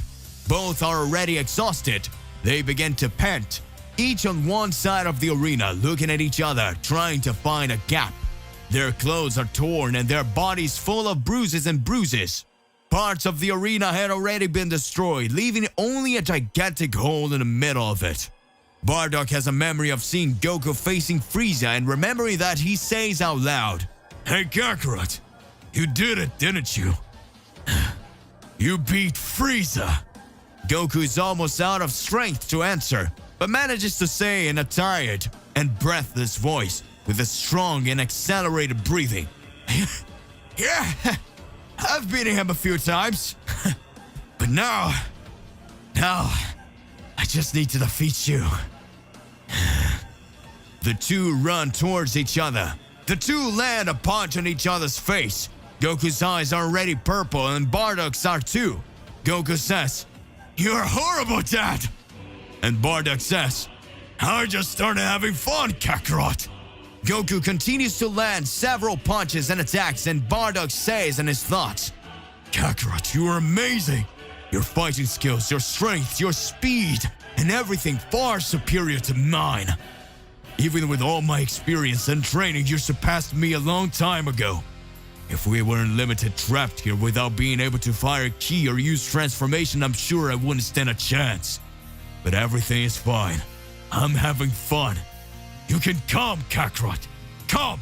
Show me how strong you've grown, kid!" Goku continues to strike until he jumps back and Bardock does the same. And once again, the two are facing each other, breathing and trying to gain time. They keep looking at each other's eyes and trying to figure out a way to attack and defend themselves at the same time, but they don't find any gaps. Bardock says to a panting Goku, "Hey Kakarot, you're awesome. You must have trained a lot, right?" "I had good fights and trained a lot. And you're also very strong. I'm really excited." Bardock goes on to say, "We'll keep on fighting until we run out of strength. We don't have many options, do we?" Goku responds, "Yes, this fight is incredible. There's not much left, but I can continue." At this moment, Vegeta observes and says, "How far will they go? How much they will fight? Those bastards are thinking they are the strongest Saiyans and... how pathetic. Why don't you leave the right away so I can show you what a real fight is?" At this moment, Goku and Bardock are still exchanging punches. They move away from each other. Bardock says, "Kakarot, I think my energy has run out. Do you still intend to continue?" Goku responds, "Looks like there's not much left for me either." Bardock responds, "What do you think about ending in the next blow?" "What do you think about ending this in the next blow?" "Come on then, Dad!" The two run towards each other. And the two throw a punch at the same time. Goku hits Bardock's face and Bardock hits Goku's face. The blood of both runs down their faces and their legs begin to wobble. The two fall. However, Goku remains on his knees a second later and falls, thus being the winner. Goku reaches out his hand and touches his father's chest and says, "This fight was incredible. Thanks, Father." Goku is on the ground looking at Bardock, who had his energy depleted and ended up hanging unconscious. So Masked God approached and removed the two from the arena, taking them to a doctor. On the way, the prison warden approaches Goku and says, "That was an amazing fight, kiddo." "Keep it up, and who knows, maybe you won't make it somewhere. Although maybe it was just a matter of luck." Goku says, "Soon I'll leave here. It doesn't matter who I have to face." The director just laughs and goes back to finish the fights. The rank age of the arena is cleared and the arena is quickly repaired for the next fight while Goku and Bardock are in an ephemery. Vegeta, Beerus, and Wolf are just watching the other fights while Goku and Bardock recover. Some time passes. Bardock already feels better and recovering from his injuries. Goku is also ready for another one. At this moment, the two begin to talk. Bardock says, "Kakarot, you grew up very powerful." Goku responds, "I've been through a lot, but I'm still not strong enough. I still want to get more powerful." Bardock says, "You're incredible, because you still want to get stronger. You are incredible. Why do you want to get stronger?" "I can't say why, but I want to get stronger." Bardock smiles as he looks at Goku with a proud son look. Goku extends his hand towards Bardock and says, "You're also pretty strong. I thought it was amazing fighting you." Bardock shakes Goku's hand and the two smile. So Goku says, "Shall we go back? I think Vegeta has already started fighting him, and a Saiyan like us, I think you'll like to see him." Bardock responds, "So Prince Vegeta is still alive, right? Well, let's see how he does." The two head towards the arena. In the arena, Vegeta's fight hasn't started yet, but it's about to begin. Vegeta is in the middle of the arena and will face a great warrior known to be an ancient god of destruction. Vegeta is not very excited, but he's furious. Bardock and Goku arrive at the cell where the prisoners can watch. They approach the bars and begin to observe. The narrator, with a microphone in his hand, says it out loud. Ladies and gentlemen, the next fight will begin.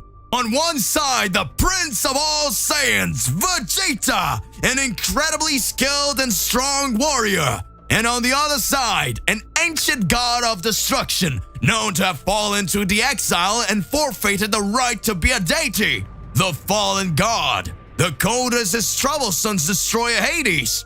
The coldest and Troublesom's destroyer Hades. The two warriors enter the arena and face each other. The narrator asks, "Are you ready?"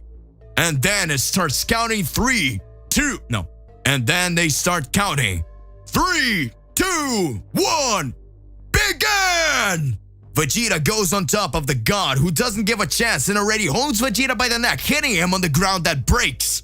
The audience goes crazy and starts screaming, "Hades! Hades! Hades!" Then the ancient god spins Vegeta and throws him up in the air, jumping and kneeing the Saiyan who spits blood. Vegeta says in release, "But what an absurd strength, this guy's a freak!" Hades clapped his hands together and slammed downwards, throwing Vegeta to the ground. At this moment, Vegeta hits his back and almost becomes unconscious. And he looks at the side. At that moment, he sees Goku, Bardock, and Wolf, and Beerus watching their fight. And then Vegeta says, It looks like I'm going to let this bastard defeat me." Vegeta grabs Hades' leg that was coming towards him and lands an elbow on his opponent's knee. An agonizing sound is created by feeling the bones collide. Everyone assumes that Hades' leg was broken though. Vegeta, who falls to the ground in pain as his elbow has been shattered by the impact. Wolf looks at Goku and says, "That guy, besides being strong, has an indestructible body. It was Vegeta's mistake to try to break his bone like that." Vegeta, with sweat pouring down his forehead, can't find any gaps. Hades starts approaching with heavy and slow steps towards Vegeta, who takes a deep breath and says, "Oh good, I just need to concentrate." Vegeta concentrates all his breathing and feels his strength being spread throughout his body. Vegeta opens his eyes and says, "Let's go." With the remaining arm, Vegeta strikes. Hades returns the attack and fists collide. The two begin to launch a sequence of attacks, blocking and striking each other. Everyone watching is screaming and applauding. The stakes are rising. The prison warden, who was watching through a window, says, "That's it! This will be the best edition of all this event!" Vegeta headbutts Hades in his face. Hades' bloods run down his face and Vegeta smiles and says, "Looks like I can't hurt you, you insect!" Blood drips, covering Hades' eyes, who becomes furious and starts screaming, "Ah! Damn it! Who do you think you are?" Vegeta lands a punch in the opponent's chest that makes him dizzy and goes back. But Hades is extremely powerful and doesn't let himself be shaken. He starts throwing an incredibly powerful punch towards Vegeta, who dodges from side to side until Hades ducks and lands a sweeping sweep, causing Vegeta to fall. Hades throws several punches trying to hit Vegeta's face, however. All of them hit the ground. They are left with holes. Vegeta says, "You can be very strong, but you're just a dumb brawler who doesn't know how to fight." Hades is furious and tries to step on Vegeta, who grabs his leg and spins his body to the side, passing over him like a steamroller. Widening his body in this way, a horrible sound of scream and bones breaking sound is released. Vegeta managed to break his opponent's leg. Hades now feels the pain of having nearly every bone in his leg shattered. Vegeta, with panting breath, gets up slowly and says, "I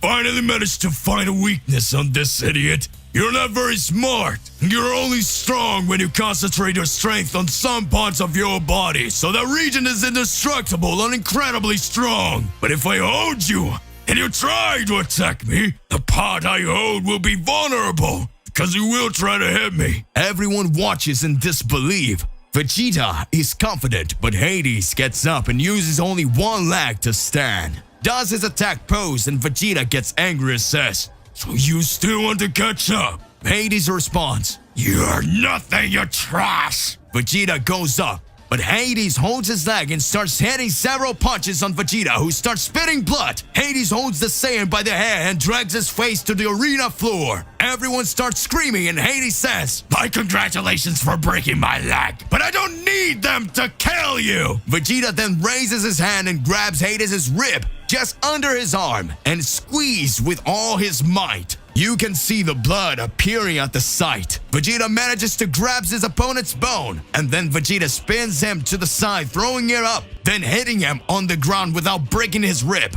At this moment, Vegeta looks at Goku and Goku looks at Vegeta. Vegeta says, Kakarot, soon is your turn! Vegeta starts throwing countless punches, hitting various parts of Hades' body. But sometime later, Hades holds Vegeta's fists and says, You're finished! At that time, Hades hits a punch on Vegeta's neck, making him speechless. Vegeta dizzy and goes back, and Hades lands several blows on him. Vegeta sees everything blurry and starts to fall, but he looks at Goku and remembers his goal before falling. He sees his fist and delivers his most powerful punch, hitting Hades' chin, who falls to the other side. Both fall almost at the same time, but the winner is Vegeta, that even victorious had numerous broken ribs with his arm all bruised and his elbow shattered. Vegeta stays on the ground waiting for the gods to pick him up with a stretcher. The narrator screams, And the winner is Vegeta! The Saiyan Warrior! Everyone screams Vegeta's names non-stop, and at that moment Vegeta smiles. Some time passes after Vegeta's victory in his match, a fight in which he had more difficulties than expected. At this point, other fights have already happened, but the arena was in need of repair, so the organizers and the prison director decided that the next battle would take place in the next day. However, the time the prisoners will not go back to their cells, the prisoners will have a moment of recreation so that they can be distracted and regain energy or prepare for the next fights. The watching audience containing beings from all universes are waiting in luxury accommodations, where they can make the most of it while they wait for the necessary time for their tournament to continue. At that moment, we can see Goku and Wolf among several prisoners in a huge space covered by vegetation, including an artificial lake, where they can enjoy and take a little break. Goku is talking with Wolf's fight, which had been too fast. And then Goku says, Dude, you're incredible! Your fight was very fast. You won without difficulties. You are cute. Dude, you're incredible! Your fight was very fast. You won without difficulties. Wolf answers, Thanks, man. You are amazing too, actually. Your fight against that guy with the spiky hair, just like yours, was amazing. I heard he's your father relative, isn't he? Yeah, he's my father. Although I didn't know him very well. After saying that, Goku is crestfallen just looking at the ground. Wolf says, Come on, brother, cheer up, let's go. Goku responds, And we can't give up on that. There are still incredible opponents for us to fight. Goku then starts thinking and asks, Wolf, what happens to those who are defeated? Wolf says, Well, they're taken to their cells where they stay as they were before, and nothing changes for them. Goku says, I understand. At this moment, we can see Bardock's cell, who's thoughtfully sitting on top of his bed. And in thoughts, he says, Looks like I really lost. And the funniest thing is that it was my own son. But there's no problem. I'll be out of here soon. I'm sure of that. Sometime later, the battles will start again. It's Beerus' turn to enter the combat. This still won't be the fight he was hoping for, but everyone gets the news that one of the most powerful gods will watch this part of the tournament, and everyone is extremely anxious. The battles are about to begin. The arena is once again becoming mobbed by viewers eager for combat, and everyone is talking about the previous fights. The prison warden is waiting for everyone to come in to watch. Everyone settles in and starts to cheer, cheering applauses coming from all around. The audience is incredibly excited waiting. And in the center of the arena descends a platform with a narrator holding his microphone saying, Ladies and gentlemen, Welcome to the confrontation between the strongest prisoners of all the multiverse! The narrative is interrupted by a gigantic explosion that happens, causing the bleachers to collapse with a bang so loud that it shakes the entire prison. In that instant, it is possible to see a crack from above their heads. And in a few moments, pieces of the ceiling begin to fall, causing as soon as a hole is opened on the ceiling above. We see a gigantic object. Everyone is amazed at what they see. Guards run from one side to the other with weapons pointed upwards as the prisoners do not believe what is happening. A small orb comes out of a hole, and the gigantic spaceship and a small being wearing angel clothes comes out of it and begins to say, "Gentlemen, guards, lower your weapons. It didn't work here, but we've disabled any and all technology in this place. Your weapons won't do any good." The prison warden shouts, "What's going on here? Who are you?" And that unknown being continues to speak. "Well, let's say you'll soon know who we are. I'll explain soon. But first, I would like to say, all energy retention barriers were also deactivated, so this is your chance. Let's go, use your powers and run away." The prison director does not believe what is happening and screams, "But what do you think you're doing?" And when he gets excited, he raises his hand towards the being, who looks at him and says, "I already told you to shut up or I'll make you disappear." The prison warden is silent, and the prisoners do not try to escape as most want to know what is going on there. That being with the appearance of an angel then says, "I see that for the time being you have not attempted an escape. Well, I will continue to explain. I'm just a humble servant, and I come here to free a specific being after all. My master wants to meet him. My master is known as Haki." Everyone falls silent after hearing that name. Some swallow their saliva and feel the sweat trickle down their faces. Others feel terrified and start shaking, and you can hear some murmurs saying, "How's that possible? He had already died or disappeared. What does he want here?" At this moment, then Goku approaches Beerus, who is completely scared, and says, "Mr. Beerus, who is this Haki guy? What's going on here?" Beerus then responds, "Haki, the first god of destruction. He's so powerful that even the great Zeno-sama could not defeat him. He has gigantic power, and that's why he was exiled, because he had an evil soul and was an uncontrollable deity. The primordial gods had to defeat him to protect the great Zeno. It's been done for billions of years. At least, it's what everyone thought. It's not possible. It's not possible that he's here. What is the purpose of this?" At this moment, that angelic figure approaches the ground and says, "We are looking for the prisoner known as Region. My master wants him fearlessly." At this moment, Beerus gets extremely furious and says, "I can't allow someone to finish him off like that." Beerus clenches his fists, his energy starts to glow, his eyes become enraged, and Goku asks, "Mr. Beerus, what's going on?" Beerus angrily says, "The person I'm looking for, the person I came here to face is this guy. This damn Region, I need to destroy him, and I won't let anyone else kill him." Goku says, "What do you intend to do, Lord Beerus?" And Beerus doesn't say anything, just watches. Region emerges from the crowd and says, "I've heard a lot about this master of yours. I thought he was long dead.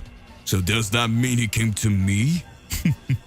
"And he disabled everything in this place that made me unable to use all my powers? I think he's kinda dumb, don't you think?" At this moment, Region approaches the corner of the arena. Beerus looks at him and Faust is extremely furious, barely able to contain himself. The angel who is there making the announcement then bows. He lowers his head and says, "I present to you the supreme god of the universe, Haki, the first destroyer, the annihilator of universes, the priceless and magnificent being, the most powerful that ever existed." At that moment, another orb begins to descend from the ship, and a being dressed as a god of destruction approaches. And as he approached, everyone fell silent with wide eyes. But Region didn't seem to fear him, and facing the oldest god of destruction that ever existed, Region says, Oh, look at you. You don't even look that old. I think being a deity has its advantage, doesn't it? Meanwhile, he's approaching with slow steps as he goes on to say, "What do you want from me? I can know before I tear you to pieces." And then Haki says, "I learned that you are responsible for annihilating the destruction cats. You knew I wanted to get rid of that scum, and I can't let someone like you take the lead in matters that concern no one but me." Legion then says, but this nonsense has been going on for so long. I just wanted to see if they were extremely powerful, but they were nothing more than insignificant rubbish. Haki has something different, an imposing stance, and a fearsome presence. At this moment, Haki says, "It was my business and mine alone." Haki, the first and most powerful god of destruction with a strong personality and overwhelming presence, was there, face to face with one of his prey, someone who had unrivaled power. The great rival of Beerus, someone called Legion.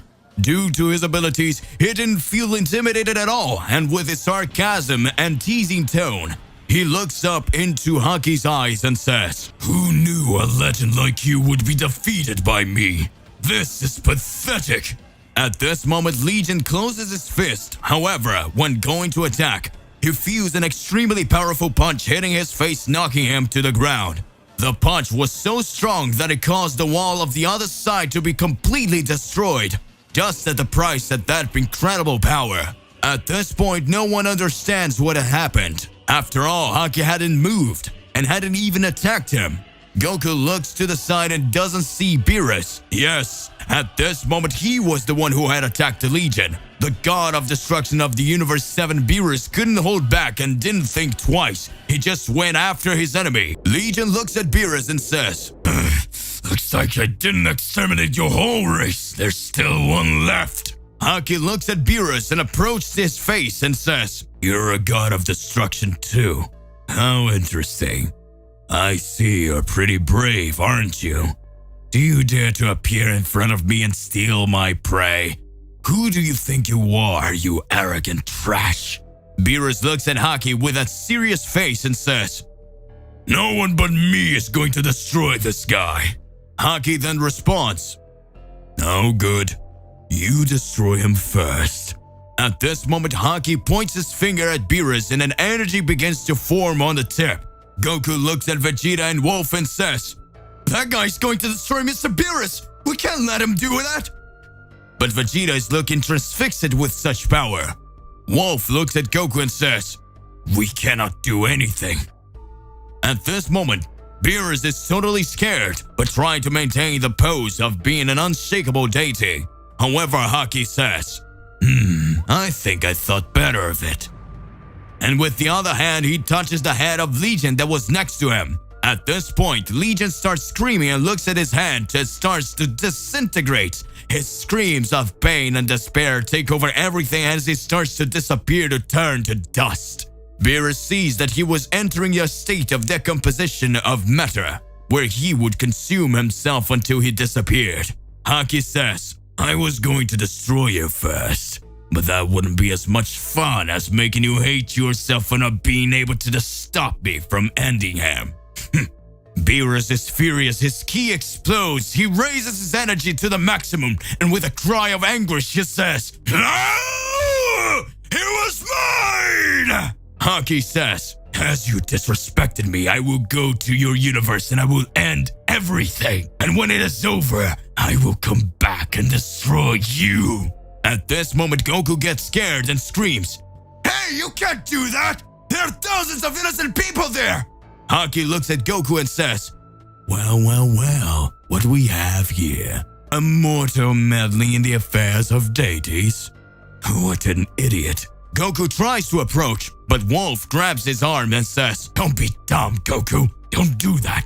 Haki says, "Well, I think I'm leaving now. I'm done here." A metallic orb forms around him, and he is his angel. They return to their ship, and in an instant, they disappear. A few minutes after that, the prisoners begin to attack the guards and everything becomes a huge mess. Prisoners riot and Sword starts to flee. Goku approaches Vegeta and says, "We have to get out of here! We need to get back home!" Wolf says, "Goku, go protect your universe!" Beerus is furious and starts using his Akai, destroying anyone who appears in his way. Goku and Vegeta run to leave there. Wolf stays behind because he was trapped by other prisoners. Goku and Vegeta run away, and while running, Vegeta says, "Hey Kakarot, shouldn't we take Mr. Beerus with us?" Goku then responds, "Damn, screw Mr. Beerus. I'm tired of being treated like a puppet in the gods' games." Vegeta responds, "At last you're showing a bit of Saiyan pride, you insect." Goku responds, "We're going back to Earth, and from now on, we're going to change things." Vegeta agrees and the two continue to run. Meanwhile, we return to Earth in Universe 7. Gohan is fighting Beerus' father. Finally, the big guy decided to teach some things to Gohan. That is unexpected. Everyone watched the fight and was amazed at how much Gohan had learned. But it was time to close. Whis returns to Earth with some encouraging news. Whis comes next to everyone and says, "I heard a rumor that Goku and Vegeta are returning to Earth. But to get here, they'll have to pass through the planet of destruction." At this moment, everyone is happy and completely relieved. But it has been a long time since Goku and Vegeta set out on a journey to bring Beerus back. And then Gohan asks, "Mr. Whis, they found Lord Beerus, right?" Whis responds, "I'm not sure yet, but they probably came back with good news. Now I need to take Beerus' father back home. And wait for Mr. Goku and Mr. Vegeta there." Everyone is happy with the news and say goodbye. Beerus' father approaches Gohan, puts his hand on his shoulder and says, "Boy, you are amazing. Your powers are awesome. But remember, never let your guard down, even for a friend." At this moment, he lands a punch in the belly of Gohan, who in pain bends down.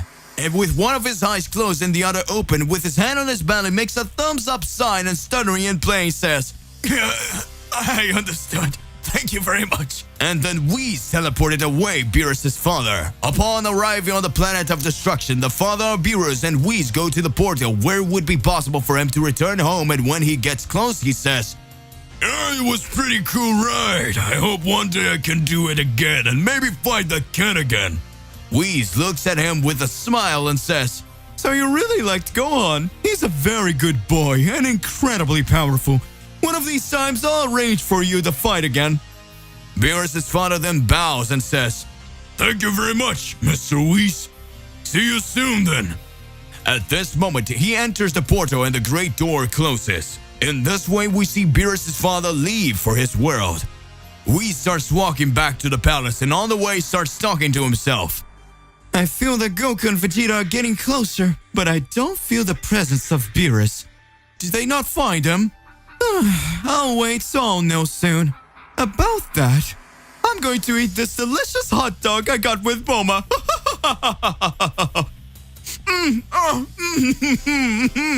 Delicious, delightful. I love this. Whis walks a little further to the portal where he left Goku and Vegeta, sit down with his lunchbox and starts eating so he can wait for the heroes to arrive. Oh, this is delightful. Time passes slowly, and the time for Goku and Vegeta's return is getting closer. Whis calmly finishes eating and gets up just as the door opens. At this moment, we can see the silhouette of Goku and Vegeta approaching as they finally make it through the door.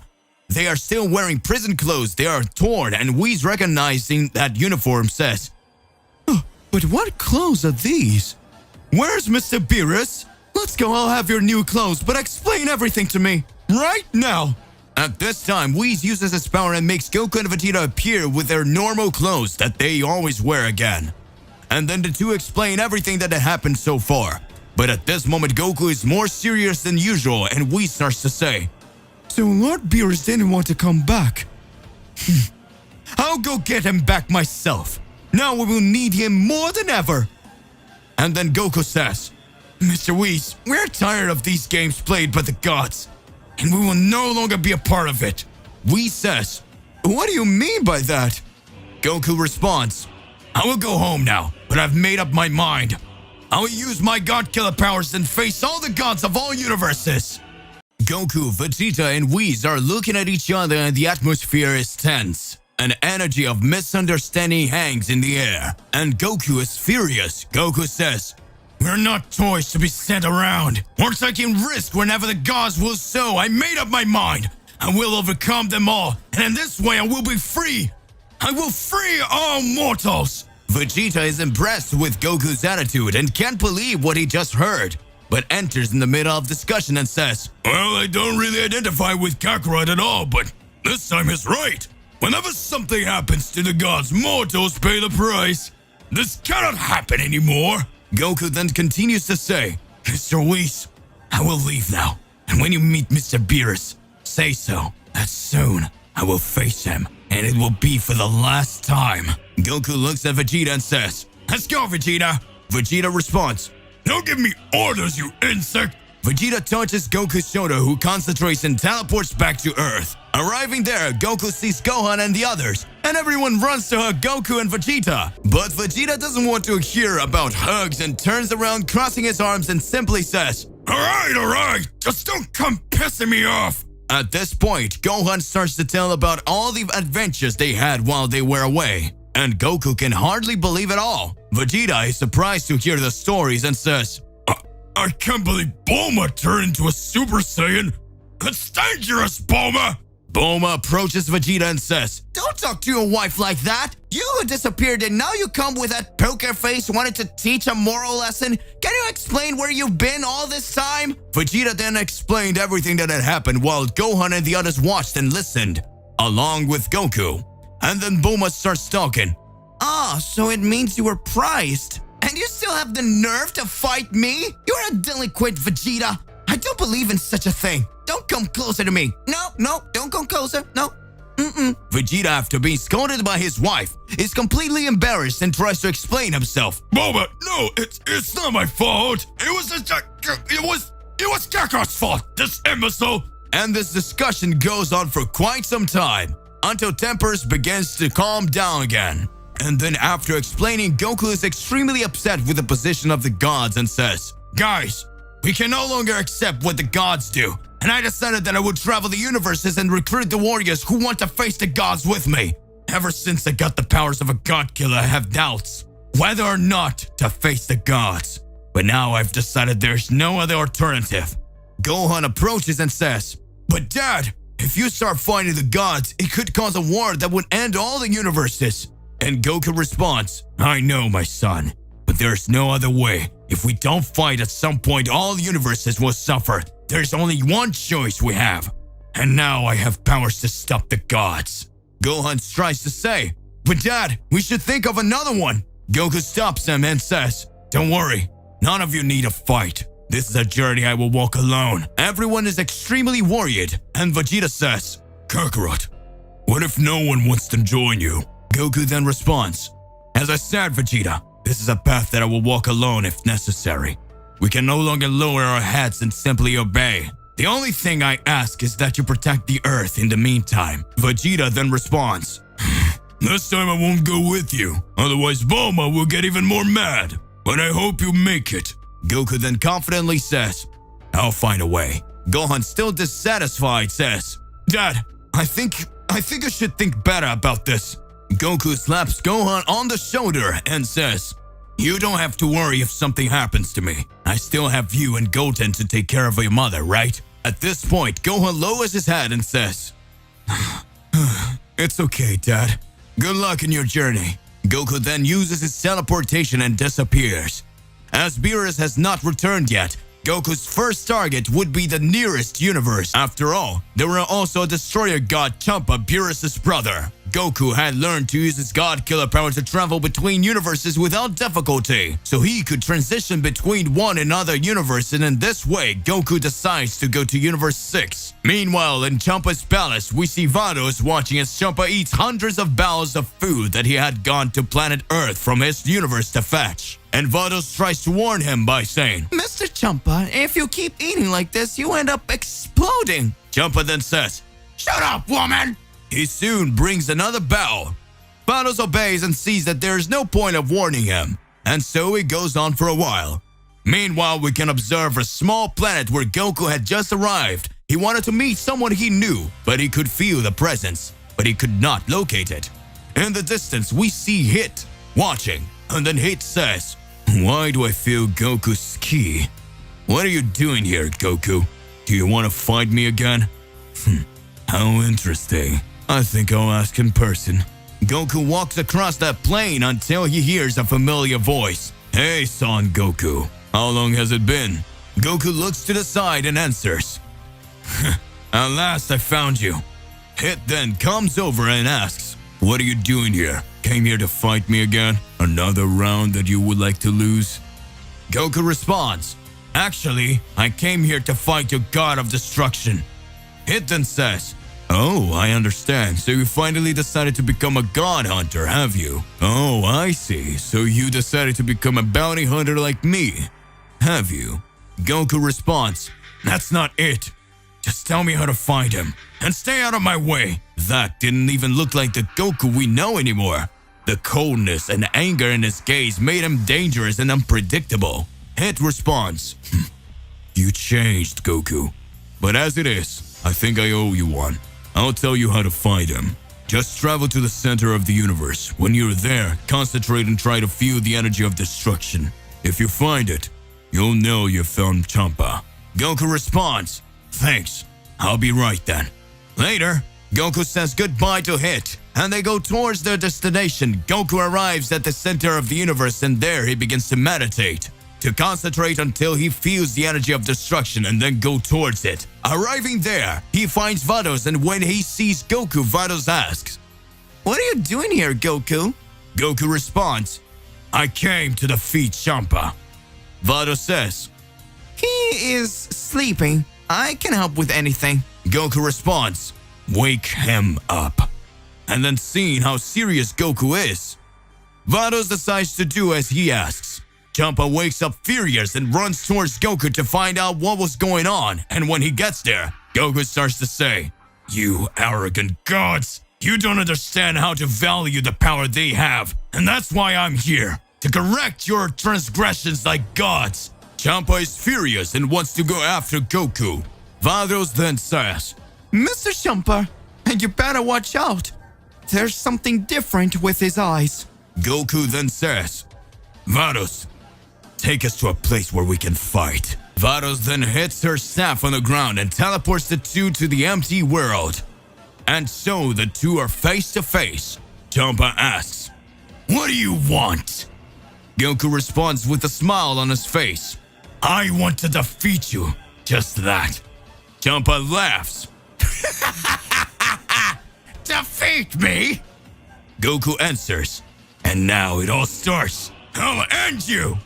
Goku heads towards him, and Champa goes towards Goku, and an intense glow of a flash takes over the air. A confrontation between Champa and Goku. Goku is furious with the gods, and when he sees Champa going towards him, he activates his God Killer transformation. At this moment, Champa watches and sees the strange form that Goku obtained, and then Champa screams, "Hey Goku! Where'd you get that form from? You couldn't do this before!" Goku then responds, "This transformation is something I got specially to face the gods." Champa then laughs. "Dude, you still haven't figured it out, have you?" Goku is confused and responds, "What do you mean I didn't notice?" Champa then says, "This way you are is something different from what you think. The more you use it, the more it takes away your lifespan. You are sacrificing yourself absolutely for nothing."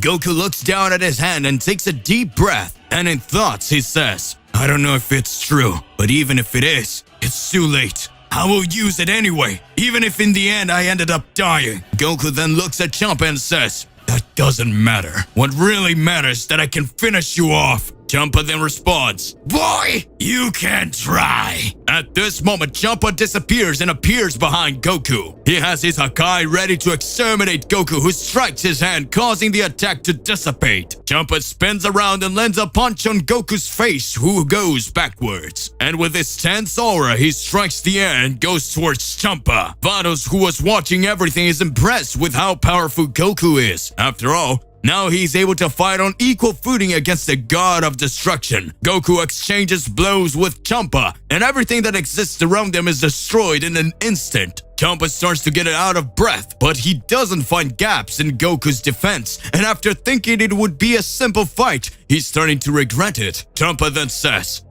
"I have no choice but to use my secret weapon." At this point, Champa raises his hand and starts gathering energy for an attack. Goku, who had been sent away with an attack, recovers quickly and says, "I'm not going to give you a chance to do whatever you're thinking." Vados, then seeing this massive energy that Champa gathers, screams, Mr. Champa, don't do that! This amount of energy will destroy this entire solar system! Goku quickly flies towards them, but the energy takes on unimaginable proportions, and not only is the solar system in danger, but the entire universe, which at that moment begins to shudder and countless planets begin to disintegrate. Goku then looks around and feels the energy of the entire universe. At this moment, Goku says, "Alright, you can come with everything!" Champa throws the energy sphere that was similar to a Hakai, but it was absurdly giant. All the planets that are around him starts to disappear. Stars are thrown away from that absurd force. It's going with everything on top of Goku, who stretches his arm then to block that attack with his hands. Goku concentrates, and when that powerful energy approaches and is about to touch him, it disappears, causing Goku to understand absolutely nothing. At this point, Goku is confused and says,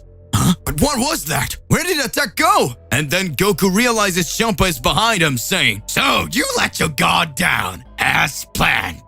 I want to see you escape from this. Hakai!" Champa fires a Hakai at close range, hitting Goku. Not because he received all the energy of destruction directly into his body, but Goku resists and manages to contain it by making it pass through his body and focus on the palm of his hand. At this point, Goku sighs and says, "Whew, that was very clever, and it's a pity it didn't work," but then throws that Hakai towards Champa, who is hit, but the attack has no effect. However, it was not all. Goku teleports and appears in front of the god of destruction, and with an extremely powerful concentrated ki in his hand, he unleashes an attack by piercing Champa's chest. That begins to agonize and says, "You will never be able to to kill a god." Goku then looks at him with a serious and somber look and says, "Yes, I can, because I am a god killer." Goku, with his hand inside Champa's chest, used it as an attack he got with his transformation,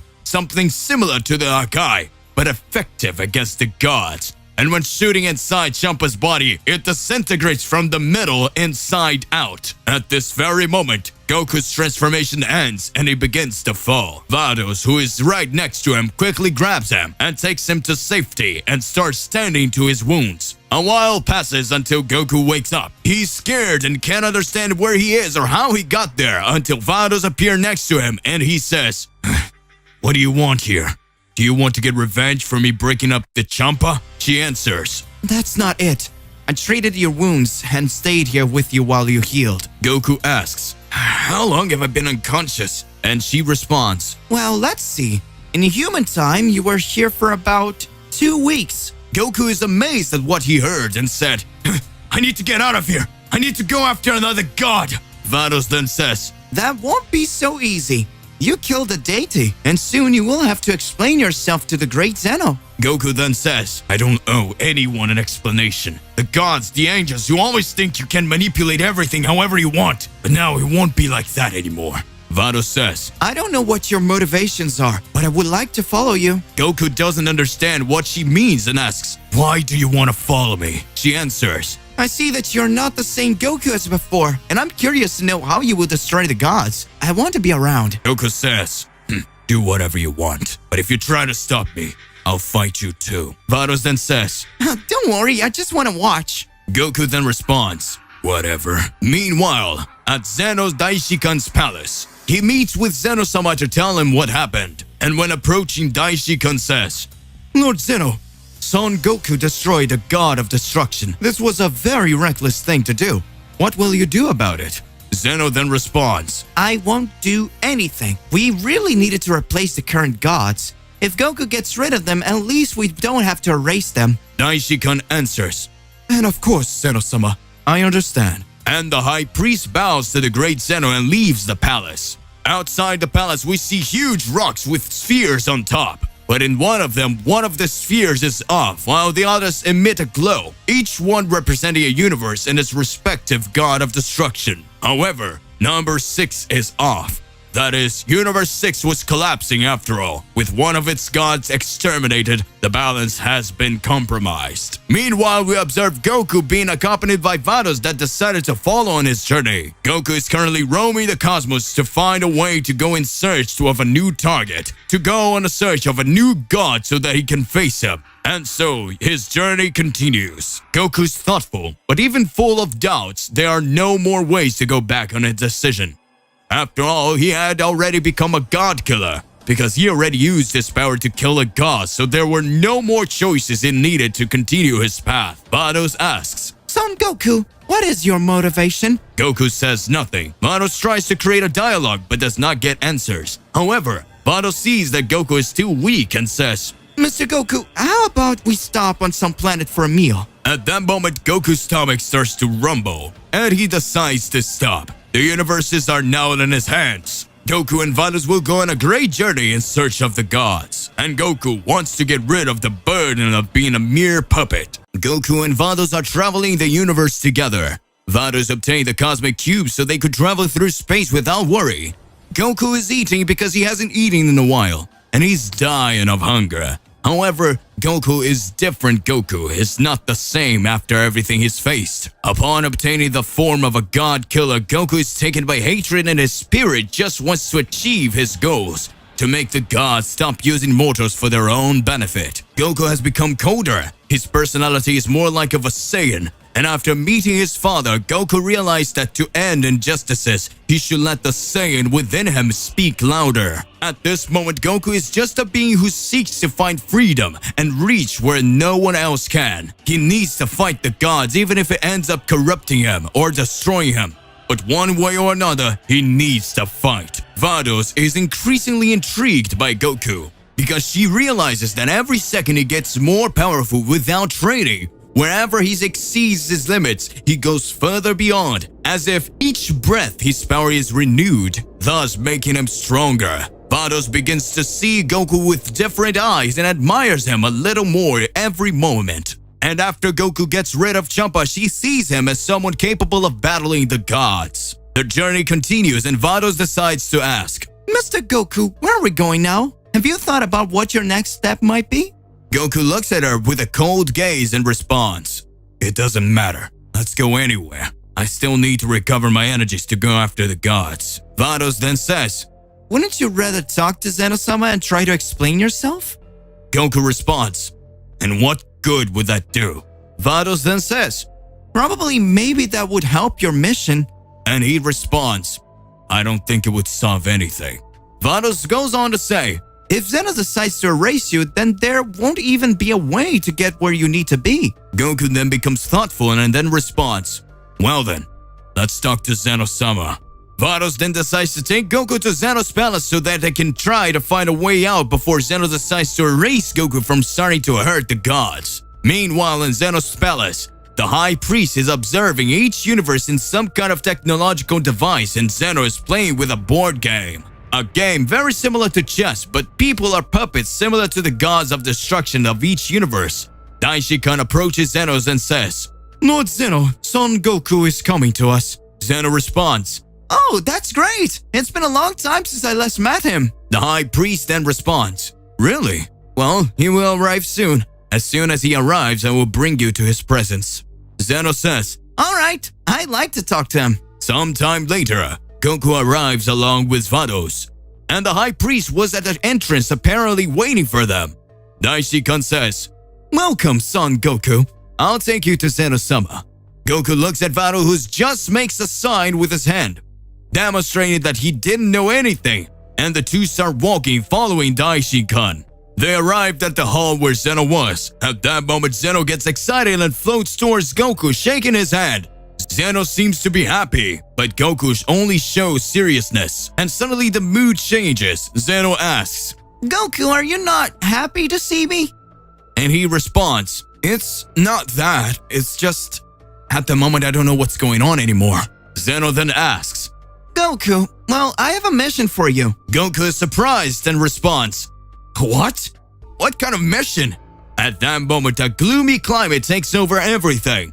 Vados starts to shake and a drop of sweat runs down her face. Zeno approaches Goku's face and looks deeply into his eyes and says, Destroy all gods of destruction. Goku is extremely surprised, and Daishin-kun starts talking.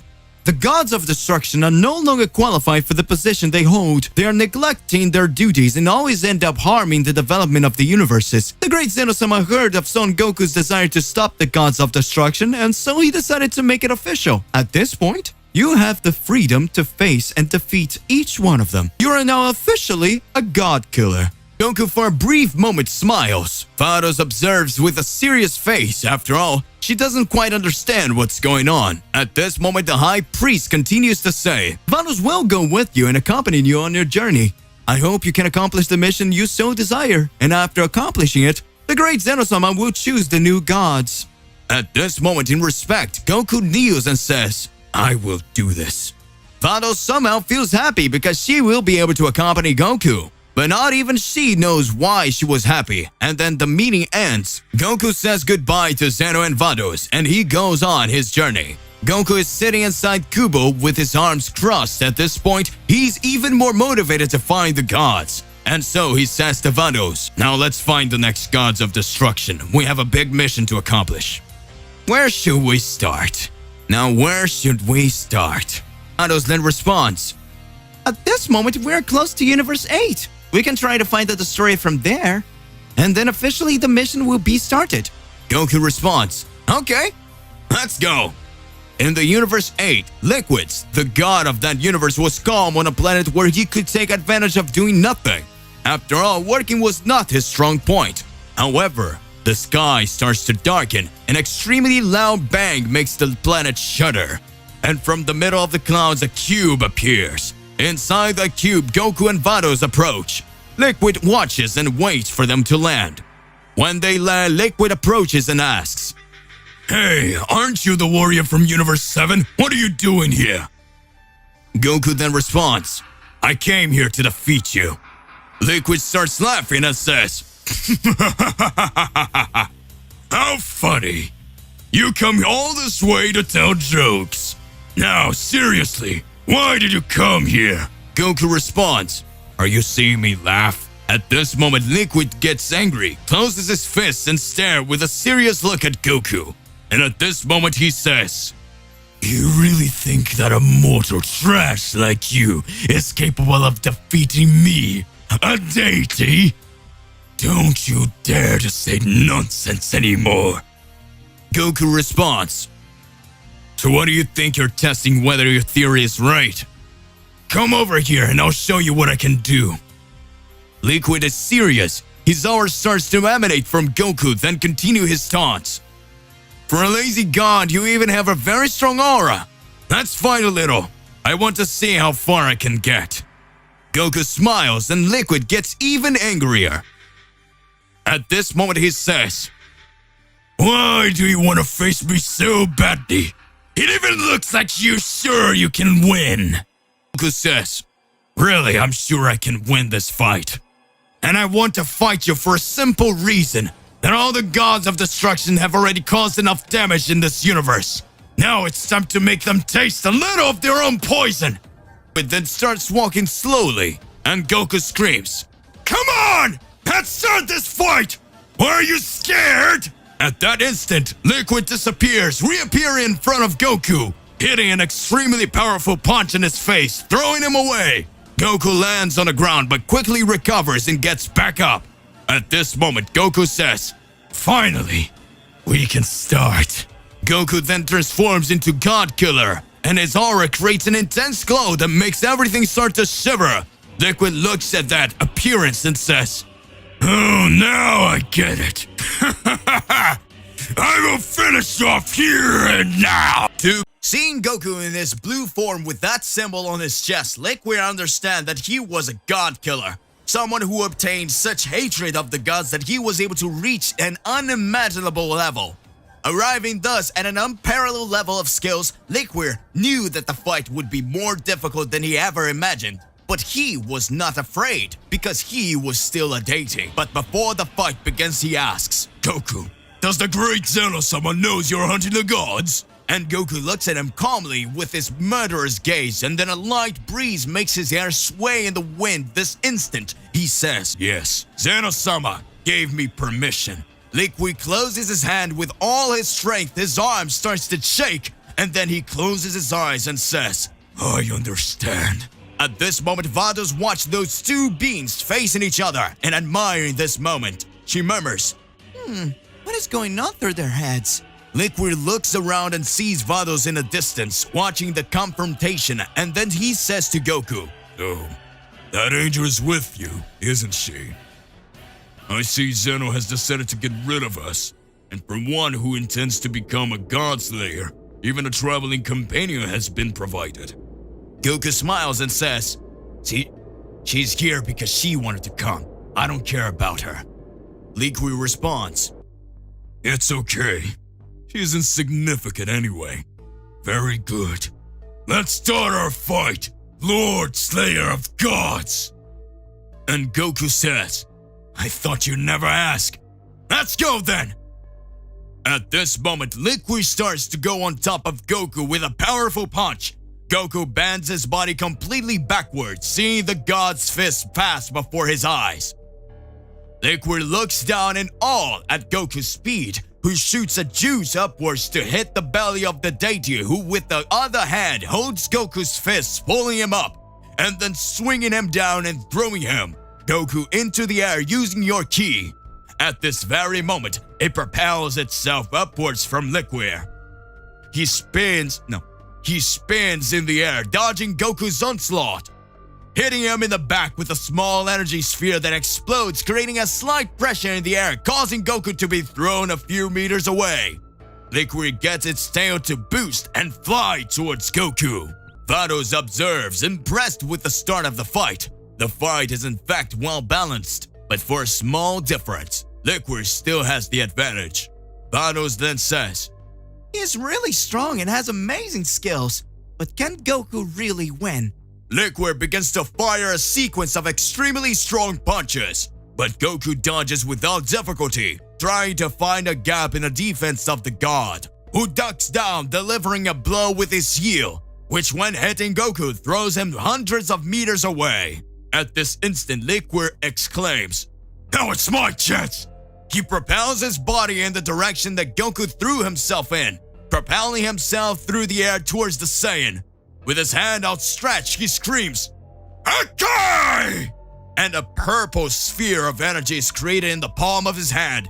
An aura takes over his body, and there, at this moment, he says, "Oh, you're gone!" And when approaching Goku, he recovers and hits Liquid's arm, causing the energy to be thrown to the other side. Goku sees that destructive energy heading towards Vados, who stands without moving, just looking at that power. Goku then touches his forehead with his fingertips and uses his teleportation to appear in front of Vados, and using his hand to strike that Hakai, hurling him up the energy sphere of destruction and thrown into space in seconds. Vados stares and Goku looks back out of the corner of his eyes and says in a serious tones, "Are you okay?" Vados then responds, "You didn't need to come here. I could repel it easily." Goku then says, "I know that. I just don't think it's fair that you have to work hard for a fight that isn't yours. So do not worry. I will not let my guard down again. And I won't let you be in danger again. I will be here to protect you." "But I don't need protection." Vados right now has reddened cheeks and is feeling ashamed. But Goku had made a kind gesture towards her, even though he knew she wouldn't need protection. Goku at this point looks at Liquid and screams, "Let's keep on fighting! Are you ready?" Goku raises his ki and his energy overflows around him. Goku raises his ki and his energy overflows around him. An energy dragon begins to emerge. Being formed by his ki, Vados looks amazed at such destructive power, and Liquid is amazed too. But he has no intention of weakening and starts screaming. "Ah!" The god of destruction's ki creates dense energy. He becomes enveloped in purple energy that begins to cover the entire environment, disintegrating everything it touches. Goku looks at him seriously, and the two fly towards each other. Goku's eyes filled with fury, Liquid's eyes completely covered by his rage, and suddenly the two begin to collide. A gigantic shockwave covers the entire planet, causing immeasurable destruction to dissipate everywhere. Vados wraps herself in an energy barrier and can't see a thing. Dust, smoke, and energy remnants cover the entire view. A few moments later, when all that smoke starts to dissipate in the distance, we see a silhouette. Then Goku's arm that has his hand bleeding, the labored breathing, the god killer form fell apart. Goku is completely naked, looking up to see clouds over the sky. Acid rain starts to fall, and when it touches his skin, a little smoke starts to rise where the drops fall. Goku's forehead is bruised, and on his body numerous bruises are apparent. The battle has been intense. However, when we see the fallen Liquid covered in his own blood, we are certain Goku was the winner, and he will just defeat another god. But his body was badly hurt. In his distant thoughts, Goku is watching the sky and feeling the raindrops fall on his shoulder. And in his mind, he wonders, why did the gods bring us to this point? These incredibly powerful beings could only be good. They chose a destructive path. Goku clenches his fist and continues to say, how many worlds have suffered from their wrath? How many races have already been exterminated by their whims? Goku looks around and says, what is the meaning of such destruction? At this moment, Goku falls to his knee. After all, he was out of energy after the battle. But Vados appears in front of him, touches his face, and says, You don't need to suffer so much, Goku. Everything is about to end. You have taken one more step towards the great truth. And when you're done, you'll understand everything. At this moment, Goku passes out and everything goes dark. Far away at the ends of the universe, we see a battle taking place. Two extremely skilled warriors fight amidst the stars. Their punches are incredible. The planets around them move around them, losing their stability, and that battle was simply great. The warriors made the stars shiver, the worlds move, and even the darkness of space was lit by the glow of their energies. And the light of the universe gained darkness with the shadow cast by their attacks. An imposing and extremely calm voice heard across the immensities, and that voice says, "It finally started to happen." And another voice answers, "We've waited for thousands of years, haven't we?" And the other being responds with eyes full of happiness, "It's time for the real destruction to begin." And the other responds, "And rebuild with creation itself." Those were the two primordial gods indeed, the supreme deities, known as creation and destruction, two brothers who faced each other in an eternal battle, building and destroying each other, rising every second and falling at every movement. And in this moment, their battle ended at last. They realized the real battle was yet to come. Amidst the void of the cosmos, Goku and Vados travel inside his cube. Goku is exhausted after the third battle. In his mind, several doubts are rising. Everything is getting intense and confused. Vados is thoughtful. After all, She does not understand the feeling she was acquiring when traveling with Goku. Vados looks to the side and sees how Goku was feeling, but when she looks, she realizes that Goku is lying down. The exhaustion of the combat was so much that he had entered a deep sleep, so Vados decided to drive the cube more slowly so that he could recover the energies. Goku is in a deep sleep state, and in his dreams, memories of the past consumes him. This Goku God Killer, was a Goku that had emerged from another reality. In his original reality, catastrophic events made him change. This Goku had lost his friends and his family, so he was alone, completely lost. And when he was brought to that reality, he obtained the powers of a God Killer. And in his thoughts, these memories made him suffer. Vados, seeing Goku's torment, uses her staff to calm him down.